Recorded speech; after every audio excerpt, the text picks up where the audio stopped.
Welcome back to the quiet apothecary. Take a slow breath, let your shoulders drop, and settle into wherever you happen to be tonight. There is nothing here that asks anything of you, and nowhere at all that you need to be. Tonight we do not stop at a cottage gate, or a market stall, or the crowded shelves of a town apothecary. Tonight we follow a walled path into a narrow green valley in the Rhineland, some 900 years ago, where a river winds slow and brown between wooded hills, and where, behind a low stone wall, a small community of women kept a garden, a kitchen, a sick room, and a great store of quiet knowledge about how to mend the human body. We are going to step through the door in that wall and spend the whole of a long, unhurried night inside. The women behind that wall are the herb women of the convent, the infirmary sisters who sat up with the fevered, the gardeners who knew every bed of the physic ground by heart, the copyists who set down remedies in careful ink so that they would not be lost. And, walking quietly among them, one woman in particular, an abbess named Hildegard, who did something almost none of the others ever managed. She wrote her healing knowledge down, at length, in her own 2 books, and by some long chain of good fortune those books survived, so that we can still tonight hold a little of what she knew.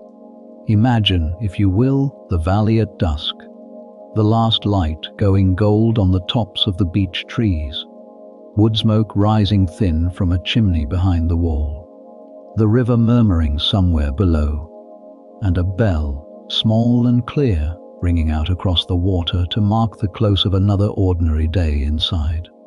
This is where we will spend our night. Slow, enclosed, steady as that small bell, and as the green things growing in the dark behind the wall. There is no need to follow every word, and no need to remember any of this in the morning. Let your attention come and go as it pleases.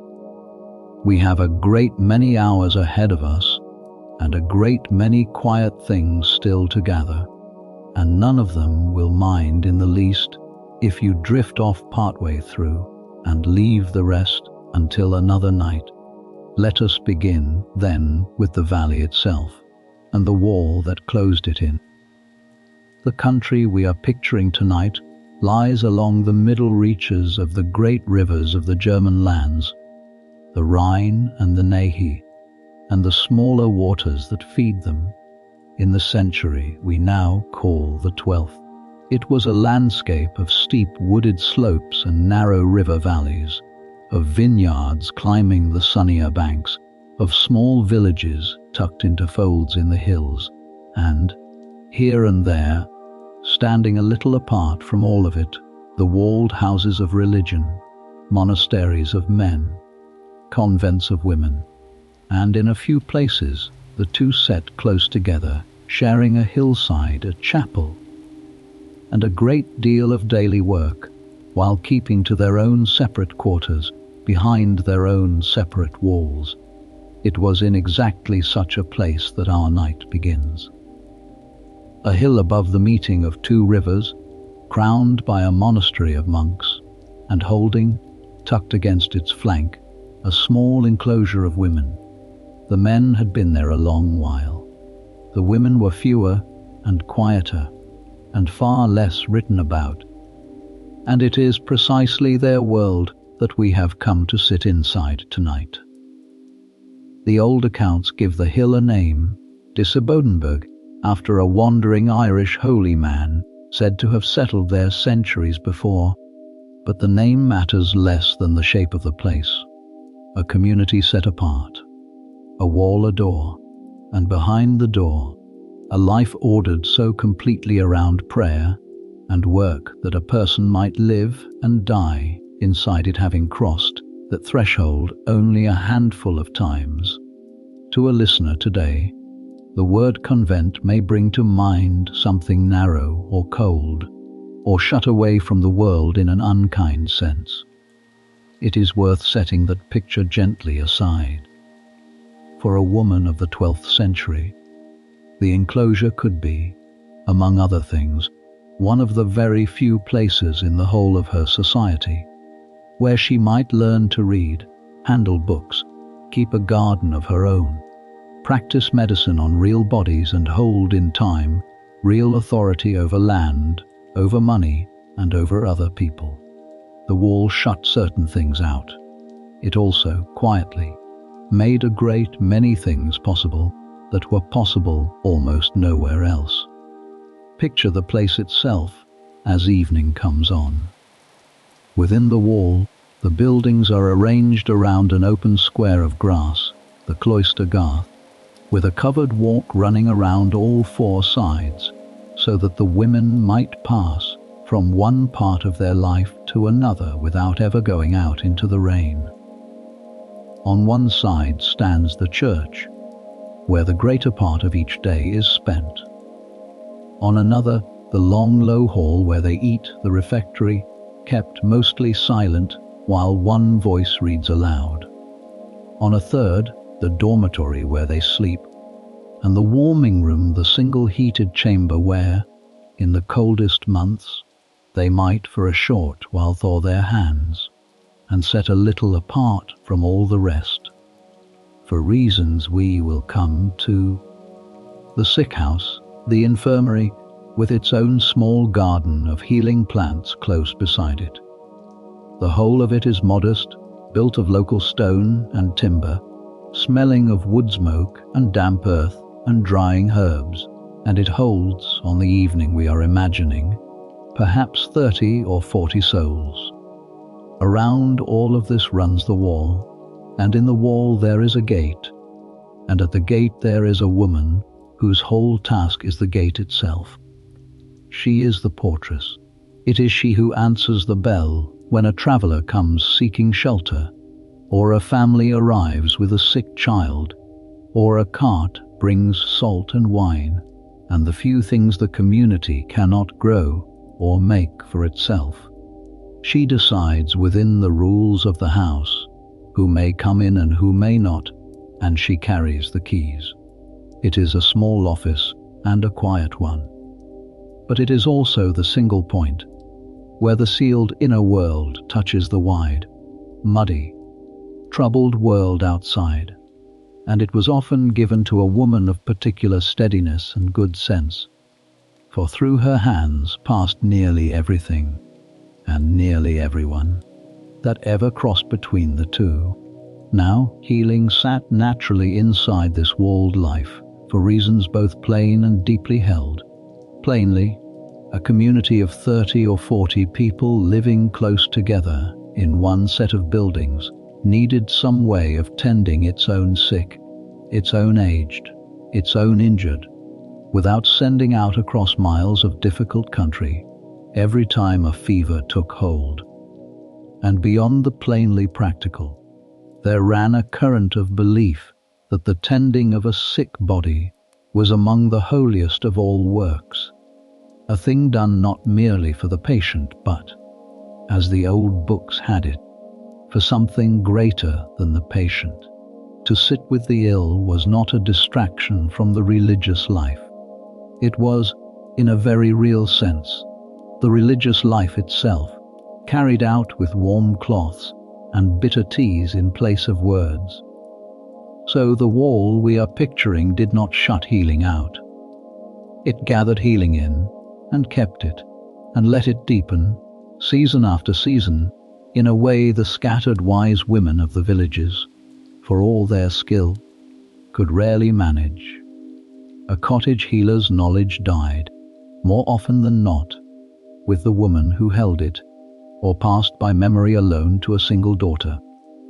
A convent's knowledge was written, copied, shelved, and handed on to whoever entered next, so that a young woman arriving at the door might inherit, on her very first day, the gathered practice of women who had died 100 years before she was born.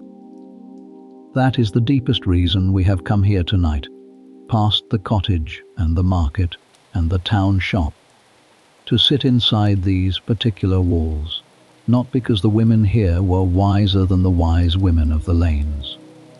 Often they were not, and often they leaned on exactly the same hedgerow plants and the same old country remedies.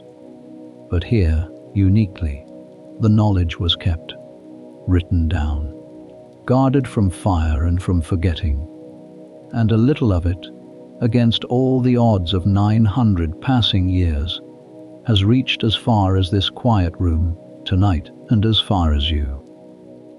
There is one further thing to understand about the particular place we are picturing before we go any deeper inside.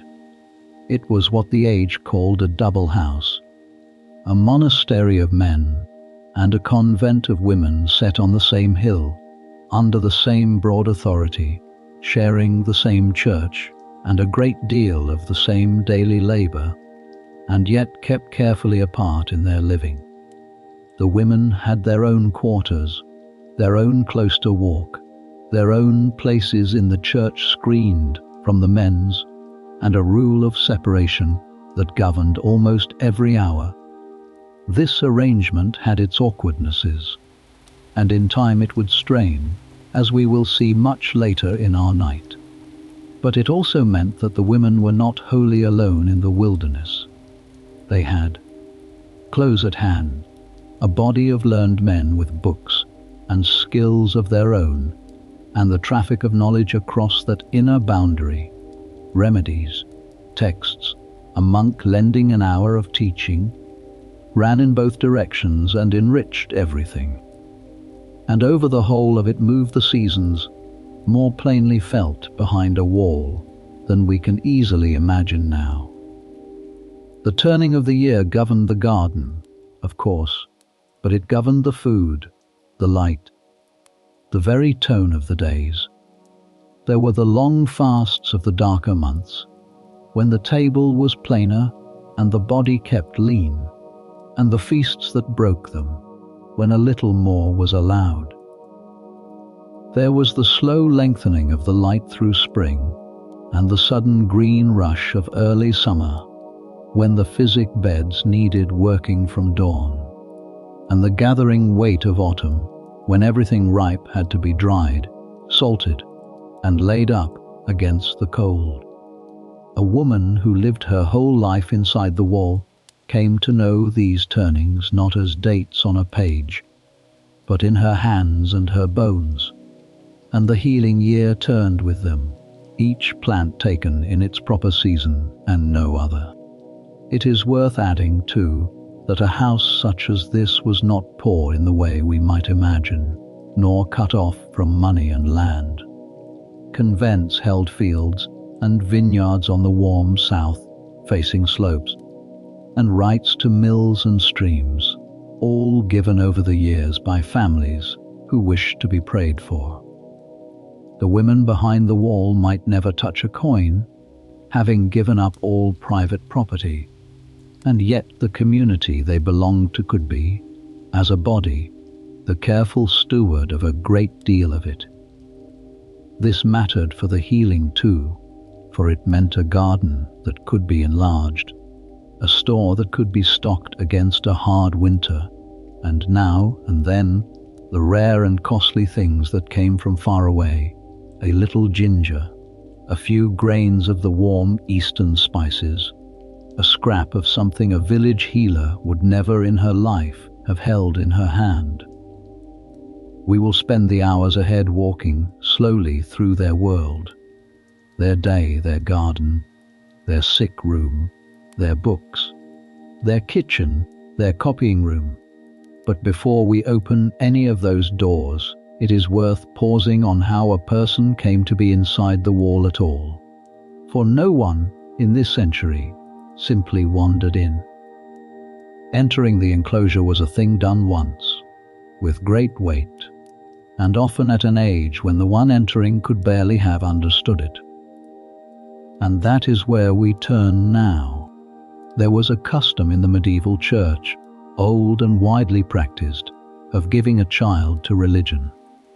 It was called oblation from a word that meant simply an offering.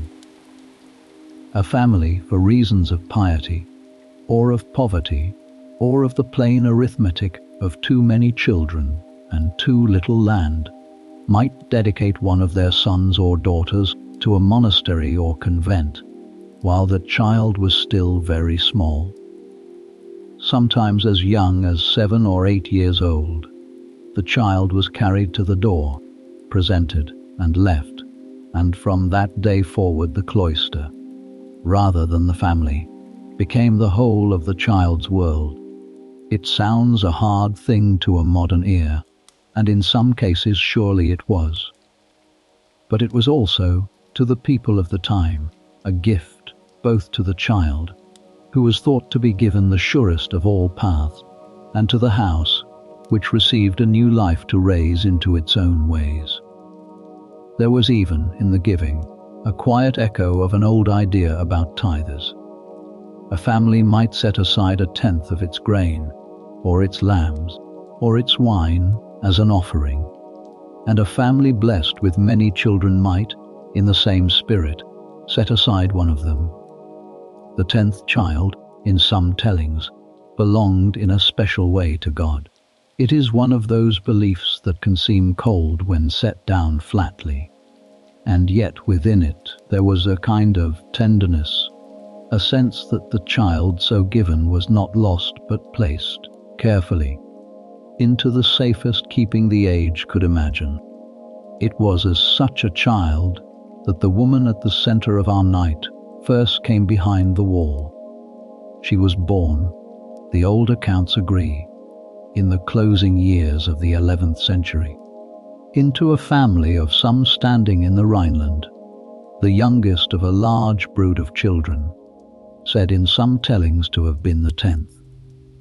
From her earliest years, we are told, she was a strange and delicate child, often unwell, and given to seeing things that others did not see, a quality that frightened some around her and drew others to her. Whatever the truth of those early visions, and the old books tell them in their own confident way, the plain fact of her childhood is this. While she was still very young, perhaps 8 years old, though the accounts differ a little on the exact age, she was given by her family to the religious life, carried up the hill to that shared house of men and women, and enclosed there. She was not enclosed alone. She was placed under the care of an older girl of noble family, a young woman named Jutta, who had chosen a particularly severe and inward form of the religious life. Jutta was an anchoress, which is to say she had elected to be shut into a small set of rooms attached to the monastery, walled away from ordinary comings and goings, to devote herself wholly to prayer. There was, in some tellings, a service of enclosure so final in its tone that it resembled a funeral, the door closed as though upon the world itself, the anchoress dead now to everything beyond her few small rooms, and alive only to her prayers. Into this quiet, narrow, enclosed world the small child was brought to be raised, taught, and formed by the older woman and by the handful of others who gathered around her over the years. It was, by any measure, an intense and unusual way for a child to grow. We should be careful not to paint those early years as either wholly grim or falsely sweet. The truth, as best the sources let us reach it, lies somewhere quieter. The little enclosure grew, over the years, from a cell for one anchoress into a small community of women, as other families sent their daughters to be raised alongside the first. There would have been companionship in it, and routine, and a kind of safety. There would also have been long silences, hard fasts, cold mornings, and the particular loneliness of a child raised apart from parents and home. Out of exactly this mixture, over many years, the girl grew slowly toward the woman who would one day run a house of her own and set down her healing knowledge for the centuries. Her days as a child in the enclosure would have been filled, first of all, with learning to pray. She was taught the Psalms, 150 of them, until she carried them in her memory and could sing them through in their proper order across the week.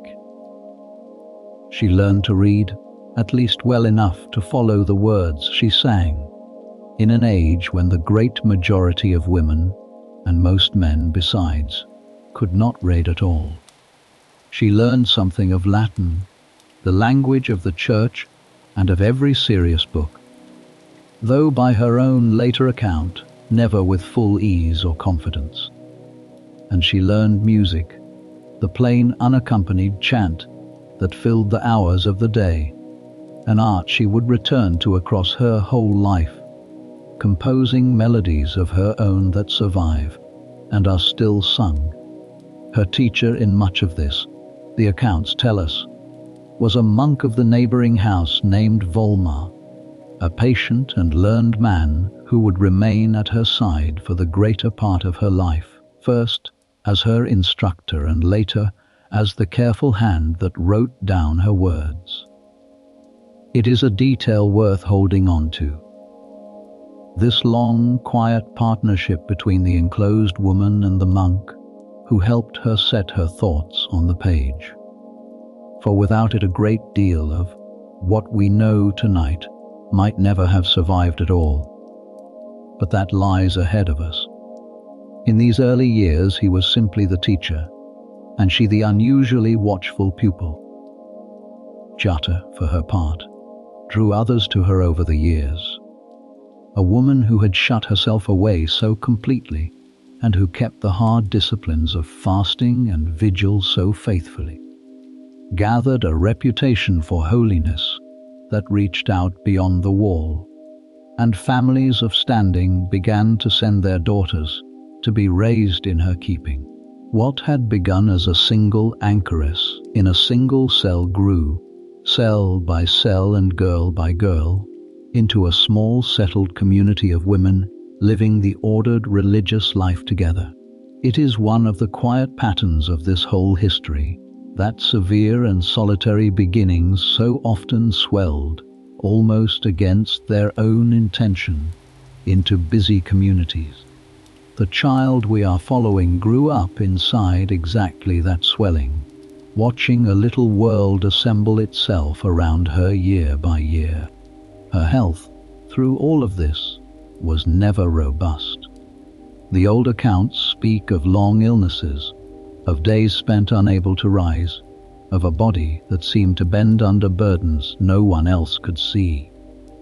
Whatever we make of the visions that accompanied them, and they are told with great confidence in the sources, the plain fact of a frequently unwell child is worth holding on to, for it may be part of why she came so early to the herbs.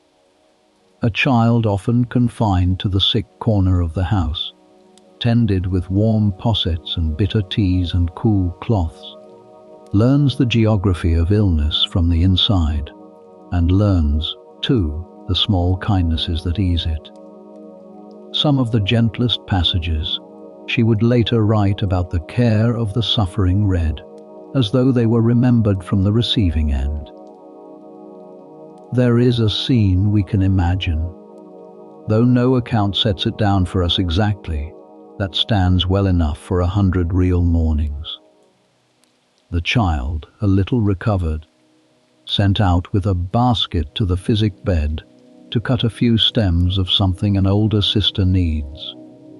She crouches at the edge of the bed in the grey early light, the dew still heavy, and she is shown, once, which of two very similar plants to take and which to leave, and why, and she never forgets it. That is how nearly all of this knowledge moved, in this world, hand to hand and eye to eye, one plant at a time.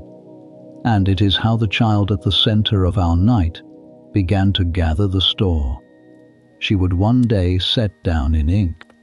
And it was in these same years, though no single account tells us the day or the season of it, that she came more and more to the herbs.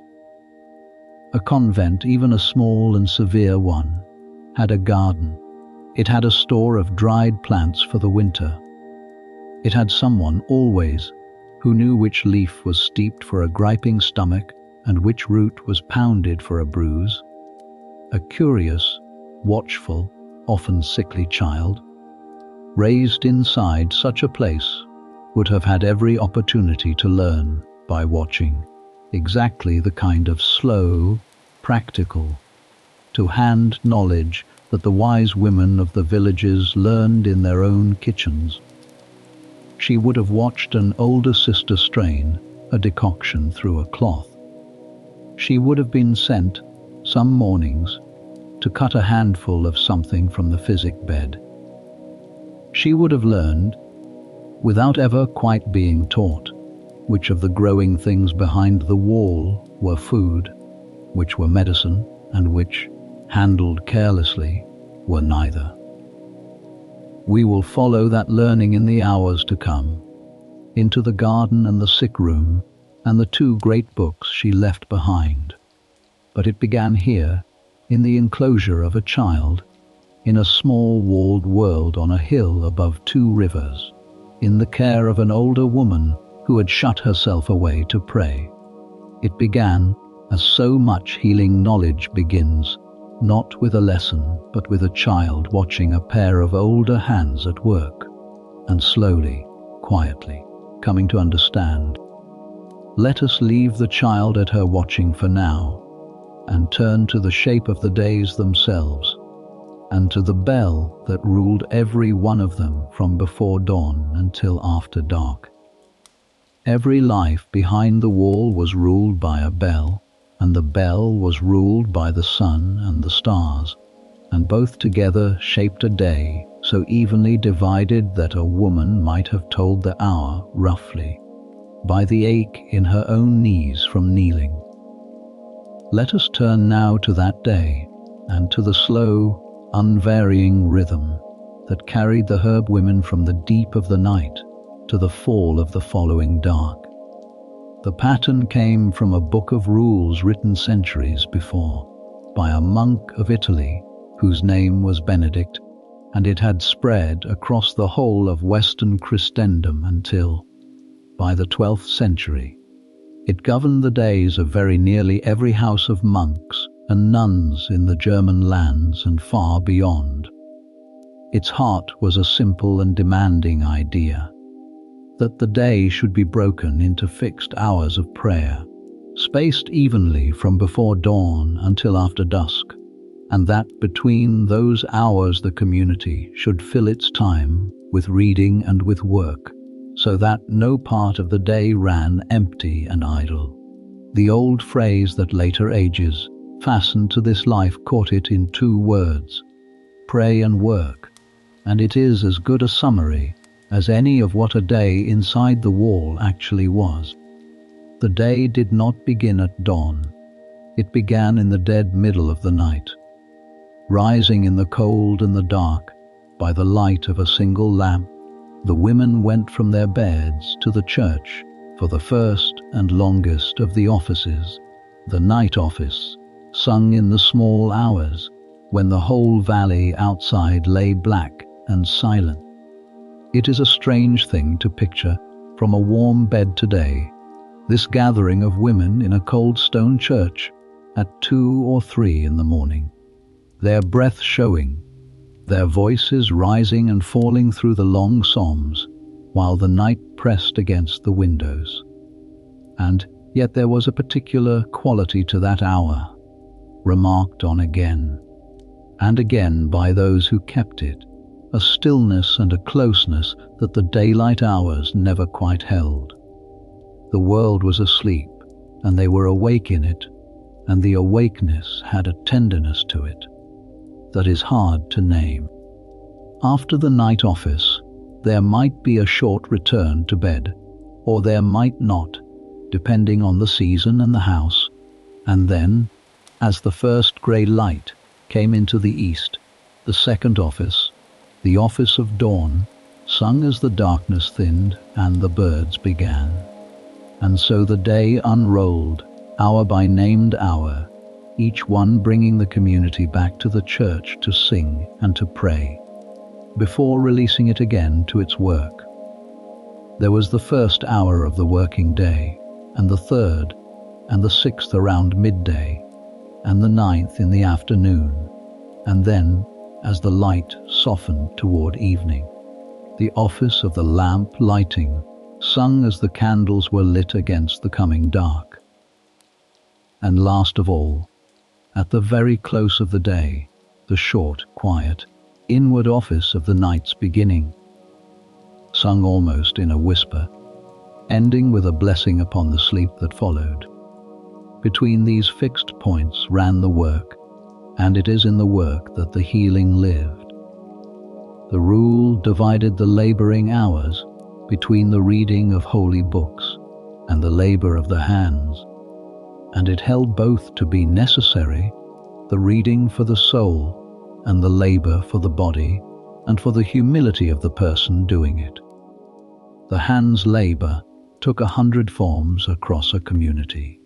Some worked in the kitchen, some at the wash, some in the fields and vineyards that fed and clothed the house, some at the loom or the needle, and some always worked at the garden of healing plants, and at the drying and pounding and steeping of those plants into remedies, and at the tending of whoever that day lay sick. To the woman doing it, the grinding of a root for a poultice was not a lesser thing than the singing of a psalm. It was the other half of the same life, offered in the same spirit, and done as carefully. There was a great deal of silence in this day, and the silence too was part of its medicine, though the women would not have called it that. For long stretches of the day, and through the whole of the night, speech was set aside, and the community moved through its tasks with only the sounds of the work itself, the scrape of a hoe, the pour of water, the soft tread of feet along the cloister walk. Even the meals were taken in silence, while a single voice read aloud from a book, so that the mind might be fed while the body was. To a modern listener, forever surrounded by voices and by noise, the sheer quiet of such a day can sound almost unreachable, and yet it was simply how they lived, hour after hour, day after day, a quiet so constant that it became a kind of ground beneath everything, the way the hush of a deep wood becomes, after a while, something you stop noticing and start resting inside. The sleep of such a life was broken, of necessity, by the rising for the night office, and this shaped the body in its own way. The women slept, most likely, in two portions, a first sleep in the early part of the night, and a second sleep after the midnight prayers, a pattern that was in fact common far beyond the cloister in those centuries, before bright lamps and clocks pressed everyone's rest into a single unbroken block.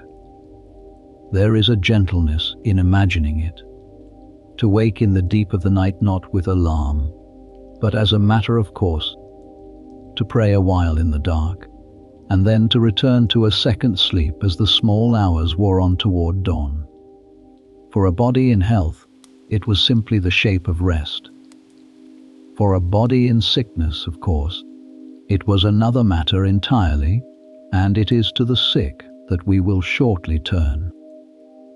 The hours themselves shifted with the season, for they were tied not to a clock, but to the light, and the light in that river valley swung wide, between the short black days of midwinter and the long soft evenings of high summer.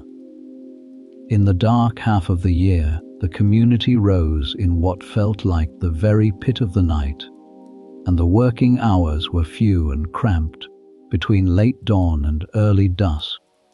In the bright half the days stretched long.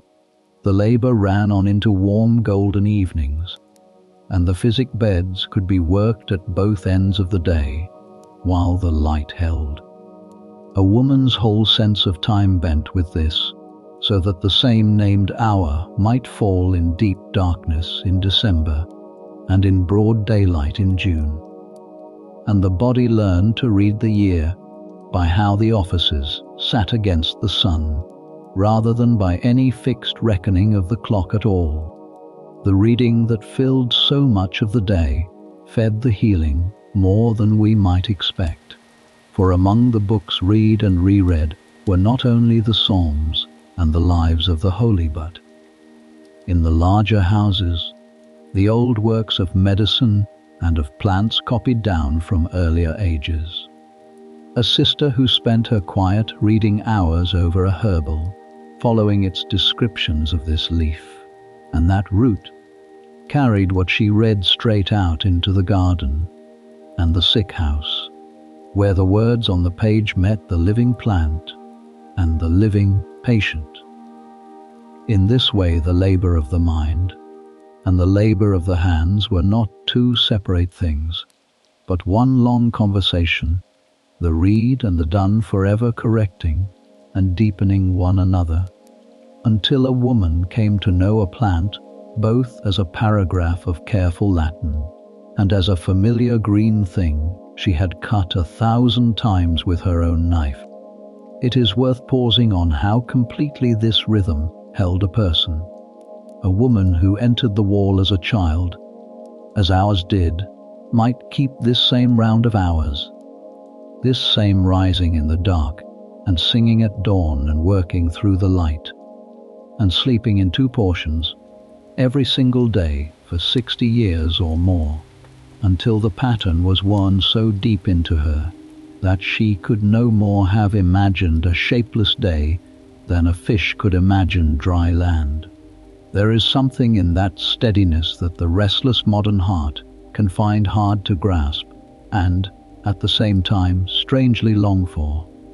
No decisions to make about the shape of the hours.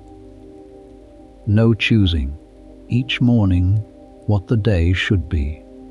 The bell decided, and the rule decided, and within that firm and unarguing frame the mind was set free to attend to the work in front of it, whether that work was a psalm, a page, or a poultice. And the healing work threaded through all of it, quietly, without ever quite having its own named hour. There was no office of medicine in the day.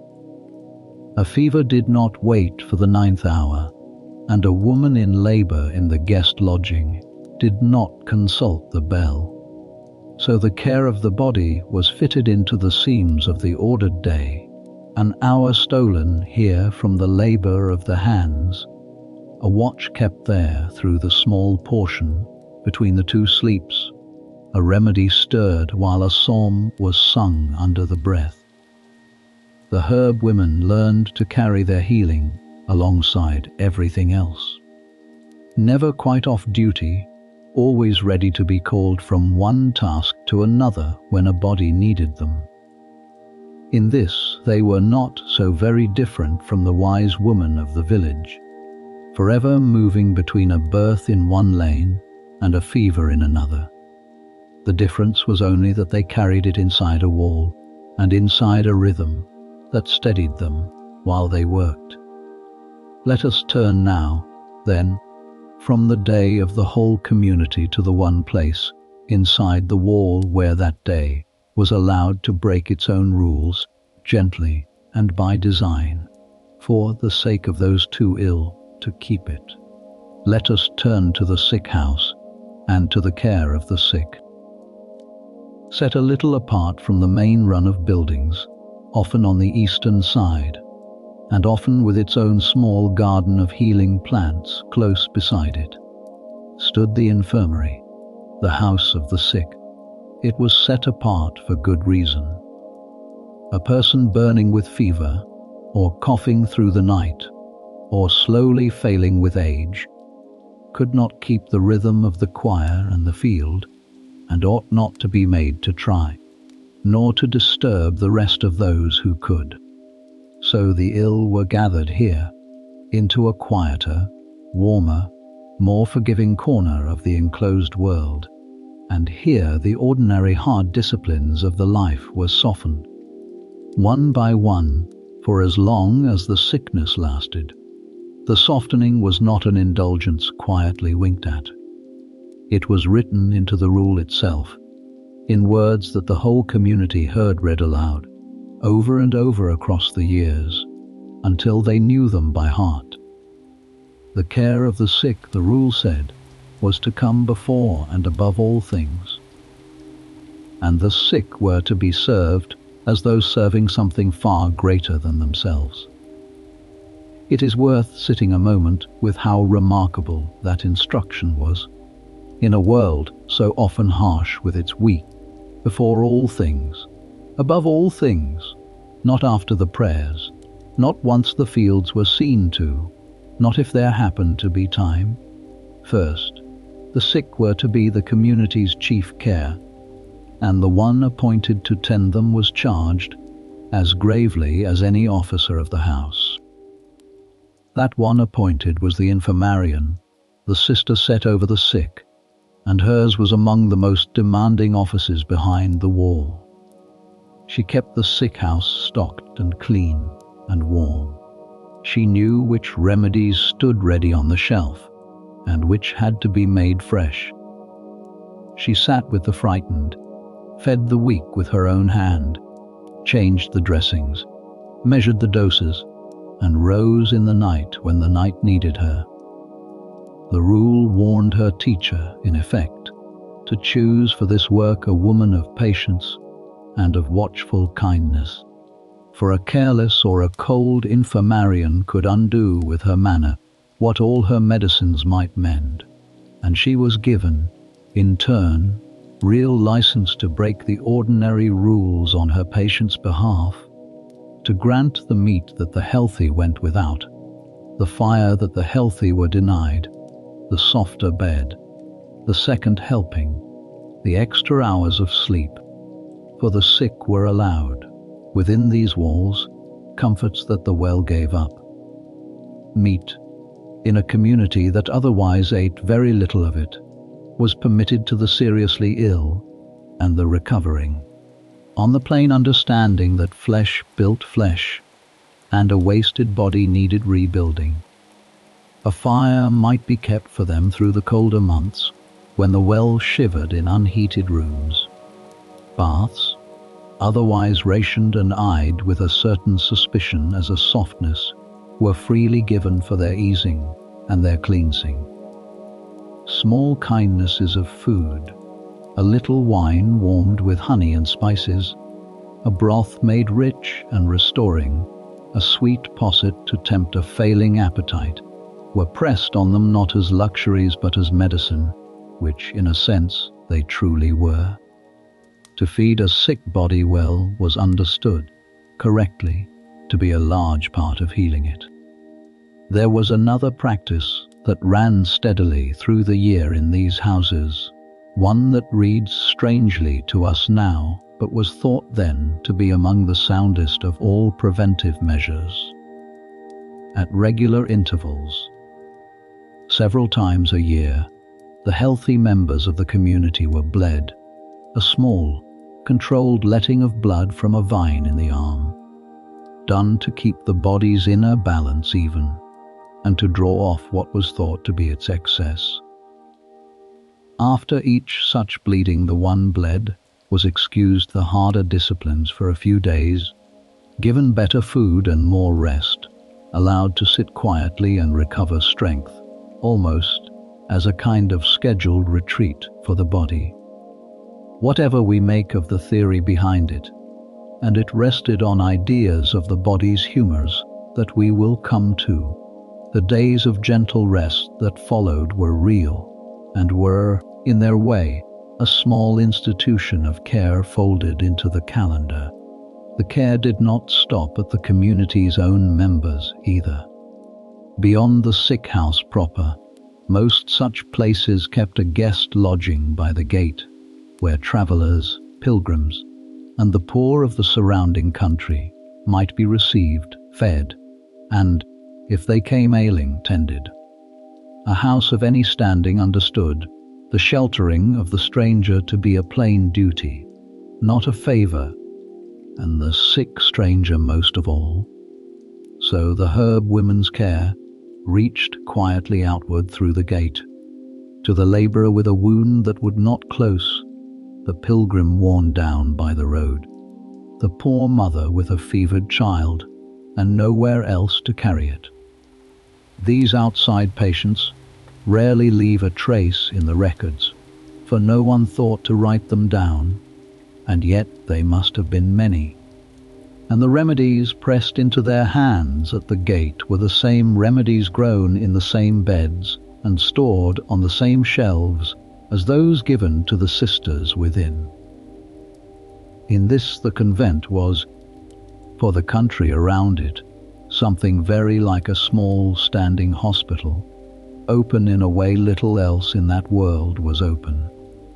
There was, running beneath all of this care, a quiet concern for continuity, for the passing on of what was known. An infirmarian grown old did not take her knowledge to the grave with her, as a lone village healer so often did.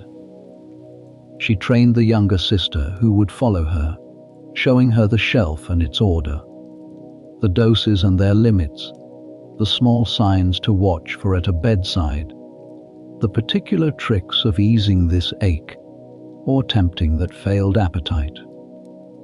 Where she could, she saw the most trusted of the remedies written down, or found them already written in the house's own books, so that the store of practice grew rather than shrank across the generations. This is the quiet engine of the whole thing. The reason the knowledge behind the wall deepened, where the knowledge in the lanes so often merely repeated itself, and it is worth holding on to as we move deeper into the night. The infirmary was also, of necessity, the place of the last things. The aged sisters who had kept the hours for 50 or 60 years came here at the end, to be tended through their final weakness, and here they died, watched and prayed over, rarely alone. There was a whole quiet art to this attendance, the sitting up through the last nights, the moistening of dry lips, the low steady murmur of familiar prayers, the small comforts that could no longer cure, but could still ease. The herb women who tended the dying knew, better than most, the exact border where medicine ended and simple companionship began, and they honored both sides of it. To sit with someone who could not be saved, and to make the sitting gentle, was held to be as true a part of the healing office as any tincture or salve. Much of the actual work of the sick house was of the plainest and most bodily kind, and it was not thought beneath anyone, however high. The sick had to be washed and kept clean, their linen changed, their sores cleansed and freshly bound, their bodies turned and eased where lying still too long had begun to gall the skin. They had to be fed by hand when too weak to feed themselves, and helped in every private necessity, and kept warm, and made comfortable in 100 small ways that asked no great skill, but a great deal of patience and a steady tenderness. That the daughters of noble houses did this work with their own hands, kneeling to wash a fevered stranger or a dying old sister, was itself understood to be part of its worth, a deliberate humbling, a service offered in the person of the sick to something they held far higher. The plainness was the point. There was no task too low in that understanding to be done with reverence, and around the bodily care ran always the quieter care of the spirit, for these two were never parted in the sick house. A sister sat and read aloud to the ailing, or said the familiar prayers softly at the bedside, or simply stayed near so that no one lay frightened and alone. The presence itself was reckoned a medicine, the plain human company of someone unhurried and kind in a dark hour. In this the herb women were doing, within their wall, what the wise woman did in the village lane, joining the tending of the body to the steadying of the heart, and holding both to be one work. The warm cloth and the low prayer belonged together, and a good infirmarian gave the two of them as naturally as she gave a cup of warmed wine. Picture, then, the sick house on a winter night.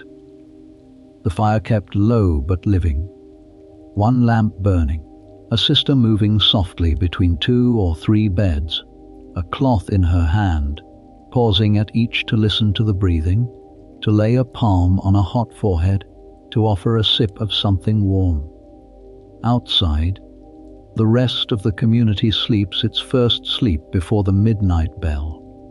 Inside this one warm room, the ordinary rules of the hard life are all quietly suspended, and the whole weight of the house's care rests, for these hours, on one watchful woman and the small store of remedies within her reach. It is, perhaps, the truest picture we could hold of what these women were for. And that store of remedies, of course, did not appear on the shelf by itself. It was grown, gathered, dried, and prepared, bed by bed and season by season, in a walled garden made for exactly this purpose. So let us leave the sick house now, its fire banked, its one sister keeping her quiet watch, and step out into the cold night air of the garden that supplied it, to walk its paths in the morning to come. Let us turn now to the garden, for the garden was the heart of the whole healing life behind the wall, and to walk its paths in the early morning is to come as close as we can to the daily world of the herb women themselves. A convent did not keep one garden but several, each with its own character and its own work. There was the cloister garth first, the square of green grass enclosed by the covered walks, kept plain and open, a place of quiet more than of use, though even here a few roses and lilies were often allowed to grow, being flowers of meaning as much as of medicine.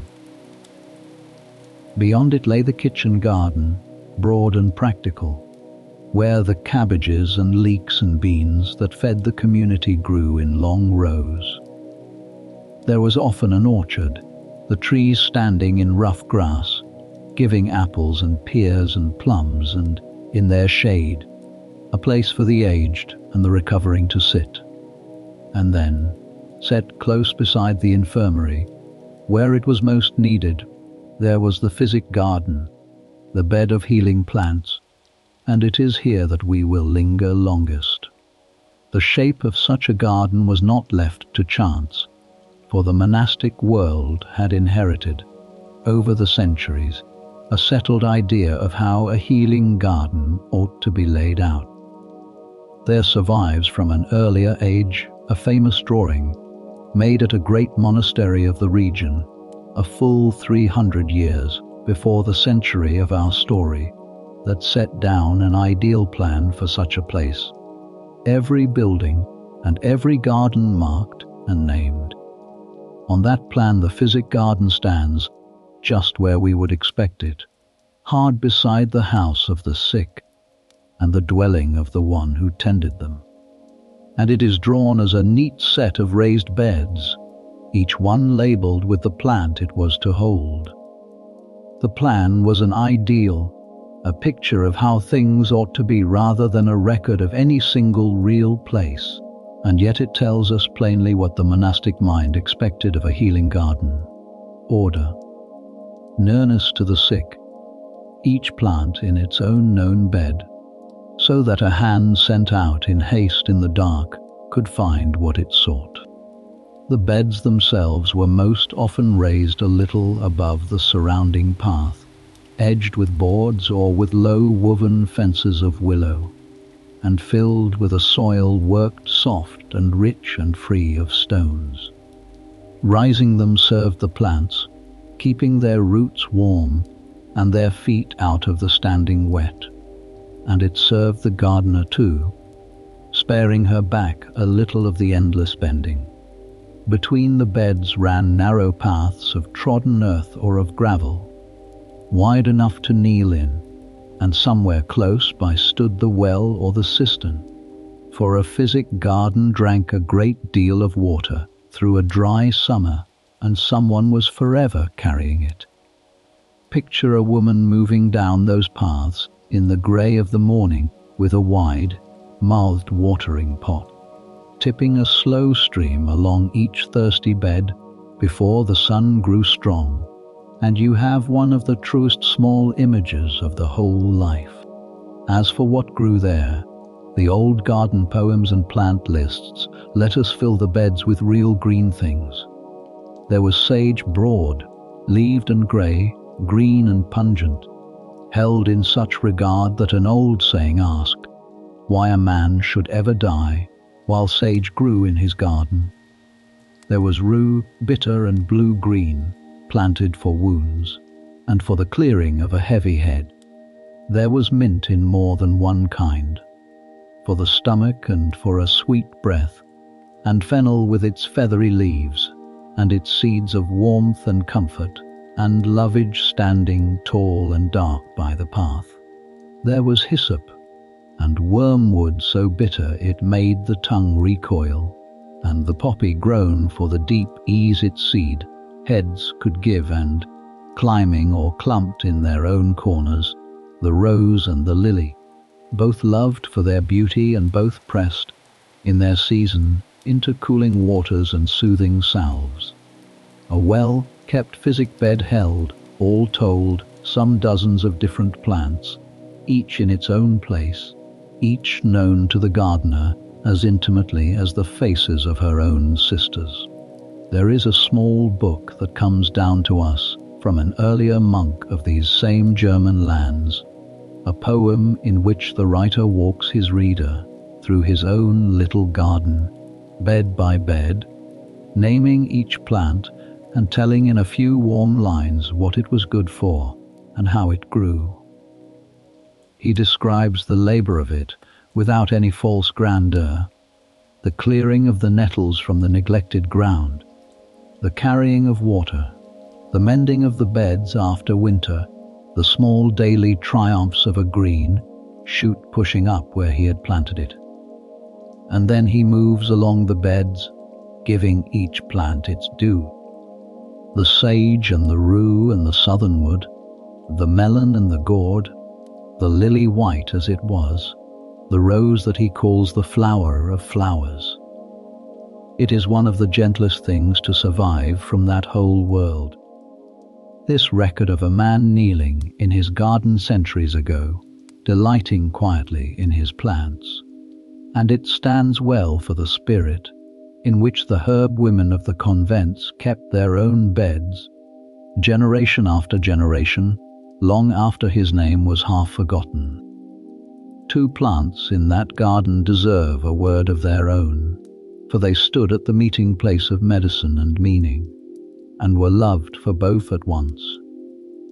The first was the rose, called by the old writers the flower of flowers, grown along a wall or in its own corner, and prized far beyond its beauty.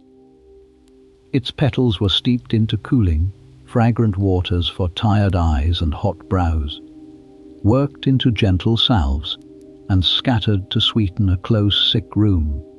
And at the same time the rose carried, for these women, a deep weight of holy meaning, tied in their minds to the Mother of God herself. The second was the lily, tall and white and pure, medicinal in its own right, its root pounded for swellings and burns, and yet loved above all as a sign of purity, painted into their books and carried in their prayers. To grow such plants was to tend body and soul in a single act, and the herb women seem never to have felt any strain in that, gathering rose petals for a fevered patient, and for a feast day with the very same hands. Not everything the sick house needed grew inside the wall either, and the garden was only ever half the story of where the remedies came from. Beyond the enclosure lay the convent's wider lands, its woods and meadows and river banks, and out into these went lay servants and, within the rules, the sisters themselves, to gather the wild plants that no garden held, or that grew more freely in the hedge and the wood than in any bed. Elder from the hedgerow for its flowers and its dark berries, willow from the damp river bank, nettle from the waste ground, moss and fern, and the barks of certain trees, all came in from beyond the wall to join the garden's own store. In this the herb women were sisters under the skin to the wise women of the villages, walking the same hedgerows at the same grey hours for the same green things. And the knowledge of where each wild plant grew and when to take it was as much a part of their craft as anything they had sown themselves. The garden's year was a long unhurried round of the same tasks in their proper season. In the earliest spring the beds were cleared of the winter's dead growth, forked over, and mended where the frost had hived them. Through the growing months came the endless small labours of weeding, watering, thinning, and staking, and the steady taking of leaf and flower, as each plant came ripe, always in its right hour, the flowers as they opened, the leaves before the plant ran to seed, the roots left for the autumn when the plant's strength drew back down into the earth. And through the whole warm season the drying went on without pause, the cut herbs carried up to a loft or an airy chamber and hung in bunches from the beams, or spread on cloths and racks, to lose their moisture slowly in the shade and become the dried stores that would carry the sick house through the coming winter. By autumn's end the drying loft hung thick with the whole summer's gathering, and the smell of it, the mingled green and dusty sweetness of 100 dried herbs, was one of the settled smells of the whole enclosed world. The tools of this long round were few and plain, and worn smooth with use. There was the spade for the heavy turning of the ground, and the hoe for the endless small war on the weeds, and the pointed dibber for making the holes into which seed and seedling went. There was the rake for the fining of the soil to a soft tilth, and the wide, mouthed watering pot carried back and forth from the well through every dry spell, and the curved knife or the little sickle for the cutting of the harvest. Kept keen against the stems, it had to sever cleanly. There were baskets, always, for the carrying of the cut herbs up to the drying loft, and cloths for the spreading of seed to dry, and twine for the tying of the bundles. None of it was fine, and none of it changed much across the centuries, and a woman who had worked a garden for 40 years knew each tool as an extension of her own hand, reaching for the right one without looking, in the way of anyone who has done a thing 10,000 times. But a walled garden was more than a workshop of the open air, and the old writers knew it, for it fed the spirit as surely as the beds fed the sick house. Enclosed, sheltered, sweet with the mingled scent of 100 herbs, loud in summer with the working of the bees along the flowering borders, it was a place a weary or a grieving sister might come simply to sit, to be quiet, to let the green and the warmth and the small industrious hum of the place work on her, without any remedy being made at all. The recovering were carried or led out into it to take the air, and the sun among the growing things. The troubled walked its paths, and were eased by them. In this the garden healed twice over, once through the plants it gave to the stillroom, and once, more quietly, through simply being what it was, a small green enclosed piece in the middle of a hard world. And it is no accident that the old writers reached so often, when they described such a place, for the language of paradise itself. There was, in all of this, a satisfaction that the old writers do not hide. To have grown a thing from seed, tended it through its season, gathered it at the right hour, and dried it well against the winter's need, and then to reach for it months later, in the dark of a sick night, and find it there on the shelf, potent and ready, was a quiet and complete pleasure, the pleasure of a circle properly closed. The herb women of the convent lived inside that circle their whole lives, planting in faith of a harvest they would tend and store, and finally spend on the bodies of the sick, and beginning again the next spring with the next sowing. It was slow work and patient, and it asked the long view, and it gave, in return, a kind of steadiness that few other labors could match. But a garden is more than the sum of its beds and its tasks, and the woman at the center of our night saw in it something larger, an idea that ran, for her, through every green and growing thing, and through the human body too, and through the whole of the living world. So let us turn now from the garden itself to the idea that, for her, gave it all its meaning, a single word she returned to again, and again across everything she ever wrote. Let us turn now to the greening power.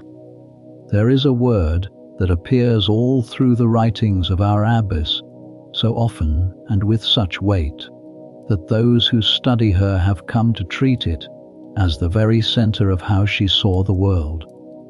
The word, in her Latin, is viriditas, and it is not easy to carry over whole into our own tongue.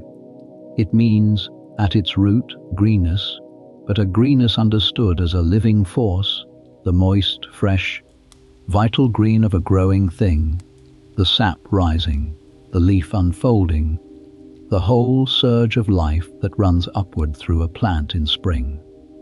She used it for that, and then she used it for far more than that, until in her hands the word came to mean something like the very freshness and vitality of life itself. Wherever it was found, in a plant, in a body, in a soul, in the whole green breathing earth. To understand her medicine at all, we have to sit for a while inside this idea, gently, without needing to pin it down too hard. For her, health was greenness. A body in good health was a body full of viriditas, moist and warm and vital, its inner life flowing freely the way sap flows freely through a plant in full leaf. And sickness, by the same light, was a kind of drying, a withering, a loss of that green moisture and warmth. She had a word for that too, for the opposite of greenness, and it meant dryness, barrenness, the state of a thing gone sapeless and grey.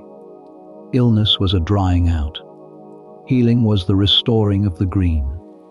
And every remedy she reached for in the end was reached for with some sense of nudging the body back toward its proper moist, warm, living greenness, and away from the grey withering that was disease, and, at its furthest end, death. This was not for her a mere figure of speech, a pretty way of talking about health. It was woven all through her sense of how the world was made and held together. She saw the greening power as something that came, in the end, from the divine, a freshness poured out into the whole of creation, and keeping it alive, the same force that swelled the bud and quickened the womb and stirred the soul toward what was good.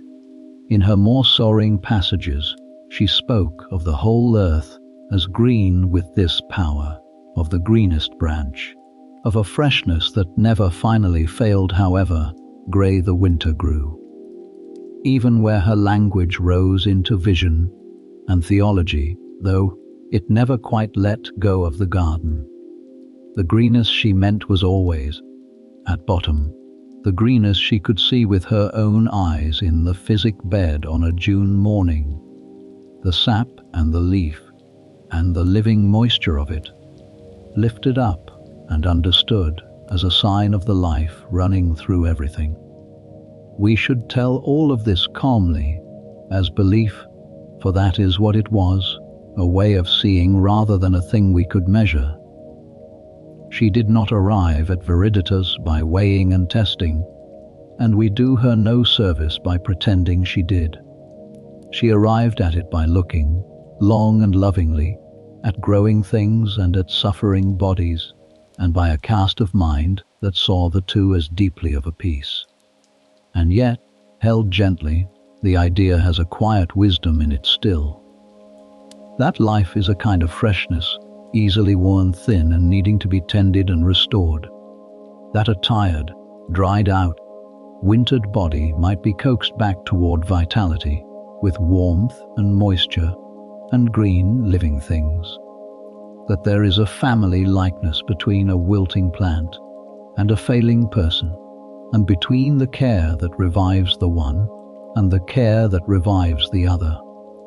A modern listener need not share her theology to feel the pull of that on a quiet night, with the dark pressing soft against the window.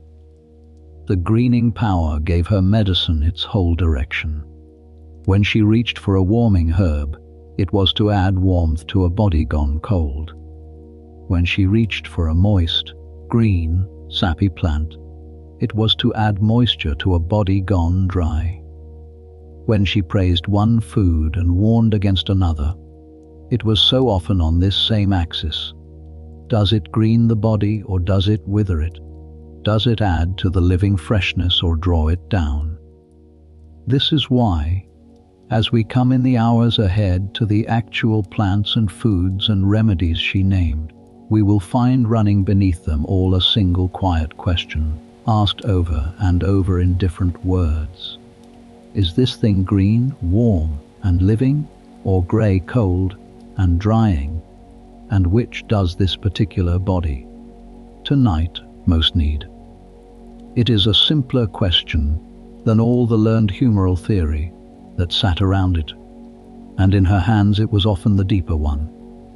It is worth noticing how neatly the idea sat against the turning of her year, for the world she lived in already read the seasons as a story of greenness lost and greenness returned, the long grey death of winter, when the beds lay bare and the drying loft slowly emptied, gave way each spring to the sudden rush of new green, the sap climbing, the buds breaking, the whole valley greening over again as though at a word.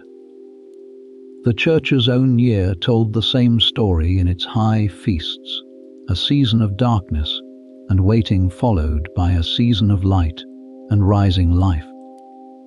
For a mind like hers, forever seeing the likeness between one thing and another, the green returning to the March hedgerow, and the life she believed returned to the world, were not two separate wonders but one, and the small daily greening of her garden was a near and touchable sign of the great greening she trusted ran through everything. To weed a bed in April was, in a quiet way, to take part in it. The word ran, too, through the music she made, for she was a maker of songs as well as of remedies, and the same greenness that filled her medicine filled her melodies. She wrote of the greenest branch, of freshness and flowering, and the sap of holy things, setting these images to long soaring lines of chant that are still sung today. There is something fitting in that overlap, the healer and the composer being the same woman, and the same word carrying both her cures and her songs. It suggests that viriditas was never, for her, a narrow medical notion filed away with the poultices, but a single deep way of seeing that coloured the whole of a very long and very full life. Her gardens and her sick rooms and her music and her prayers, all lit by the one green light. She saw the same greenness, too, in the person who did the healing, and this is a tender thought to hold. The herb woman bending over the sick was herself, in her view, a channel of that living freshness, her care a kind of greening poured out onto a withered life. To tend the sick well was not only to apply the right green plant, but oneself, a green and living presence at the bedside, warm where the sickness was cold, gentle where it was harsh, patient where it was frightened. Whether she would have put it in quite those words we cannot know, but the shape of it runs all through what she left, and it lifts the whole homely business of poultices and teas into something she plainly felt to be very high. So we carry this word with us now, quietly, into the rest of the night. Viriditas, the greening power, the moist, warm, living freshness that she saw as health, and as the aim of every remedy, and as the deep pulse of the whole created world. We will meet it again and again as we go, in the plants she praised, and the grain she loved, and even, before the night is through, in the green heart of a precious stone. But first, having stood in her garden and glimpsed the idea that lit it, let us open the first of her two great books and see how she set the plants of that garden down, one by one in ink. Let us turn now to her book of simple medicine. Of all the things the woman at the center of our night left behind her, the two that concern us most closely tonight are her two books of medicine, for in them she did the rare thing, the thing almost no herb woman of her age or any other ever managed. She wrote it all down. Let us open the first of them now, gently, and see how she gathered the whole green world of her healing into ink and parchment.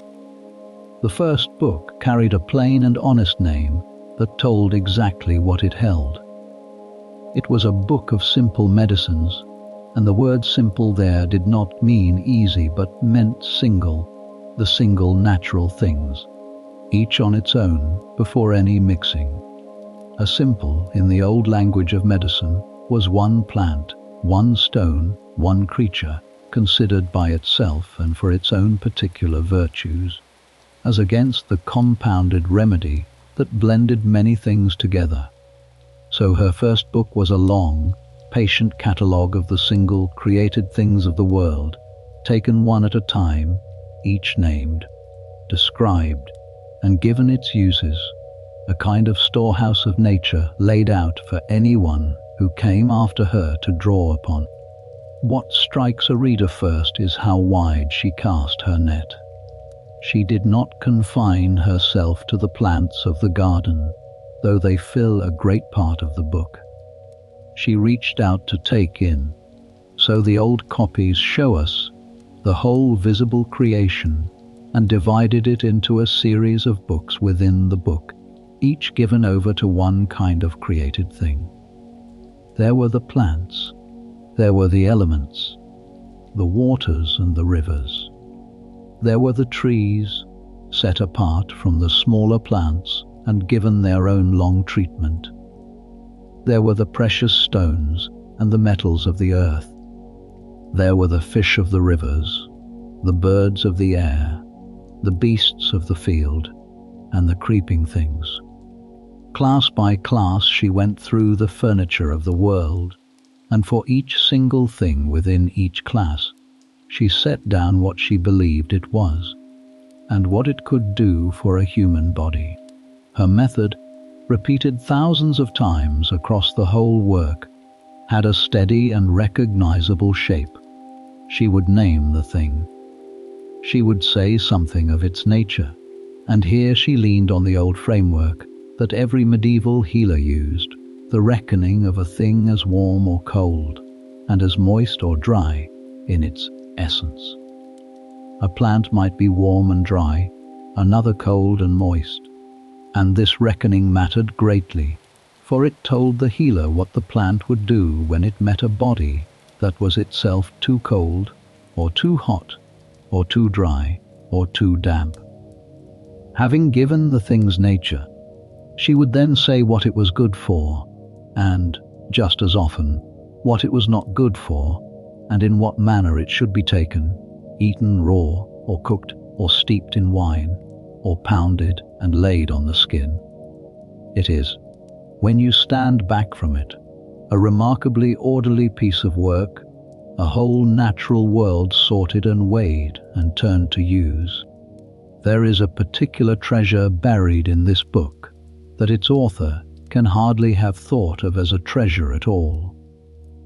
Again and again, alongside the learned Latin, she gave the common names of the plants in her own everyday German tongue, the names the country people and the kitchen sisters actually used. For those who study old languages, these scattered names are pure gold, small windows onto how ordinary people of the Rhineland actually spoke 900 years ago, preserved by accident in a book about medicine. But they tell us something warmer too. They tell us that her knowledge was not only bookish, not only drawn from older Latin herbals copied in the scriptorium, but rooted in the living speech and the living practice of the people around her, the servants and the sisters and the villagers who called a plant by its homely name and used it in their homely way. She gathered up their knowledge as much as the scholars and gave both a place on the page. It is worth dwelling a moment on how far beyond the herb bed her curiosity reached, for it tells us a great deal about the cast of her mind. The book that treated the waters and the rivers spoke of their natures and their uses, which streams were wholesome and which were not, what the different waters did to a body that drank or bathed in them. The book of trees went slowly through the oak and the beech, the apple and the pear and the fig, the willow and the birch, giving each its virtues. For a tree was as much a healing thing to her as any small herb of the ground, and the books of the creatures, the fish and the birds and the beasts, gathered up a whole world of belief and use, some of it drawn from practice, and some of it plainly from the older lore she had inherited.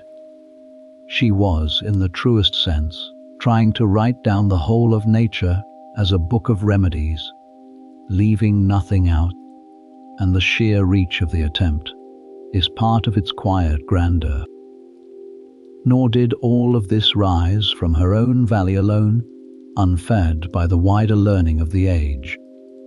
These were the very centuries when the old medicine of the Greeks and the Arabs was flowing back into the West, carried in freshly copied and translated books, gathering above all at the famous school of Solano in the south, and spreading north along the roads and rivers into houses like hers. Something of that current reached the Rhineland, and reached her in the herbals copied in the scriptorium, and the lore carried by traveling scholars and physicians. She did not work in a sealed room.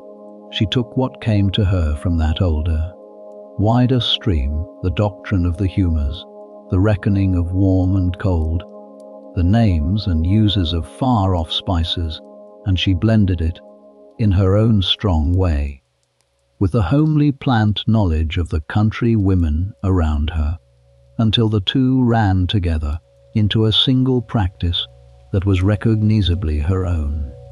We should be honest that not everything in the book would satisfy us now.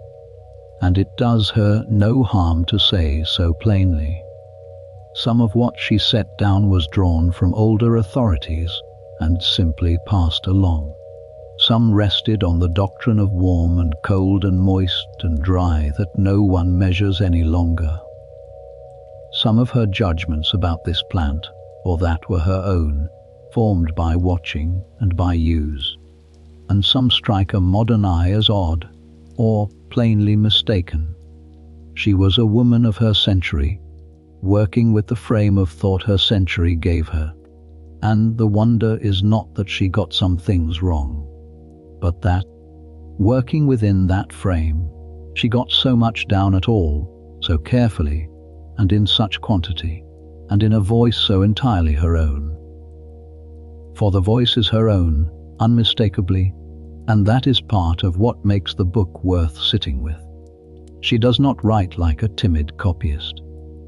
She writes with authority, and often with a blunt, vivid, almost homely directness that can bring a reader up short.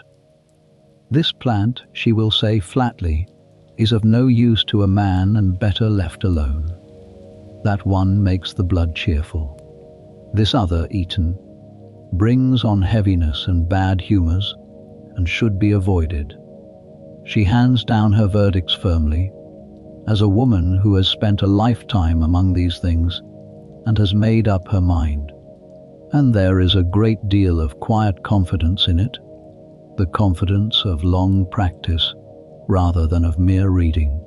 A page of her writing feels less like a lecture and more like an afternoon spent walking a garden beside a very old, very sure, very plain spoken woman who knows exactly what everything is for.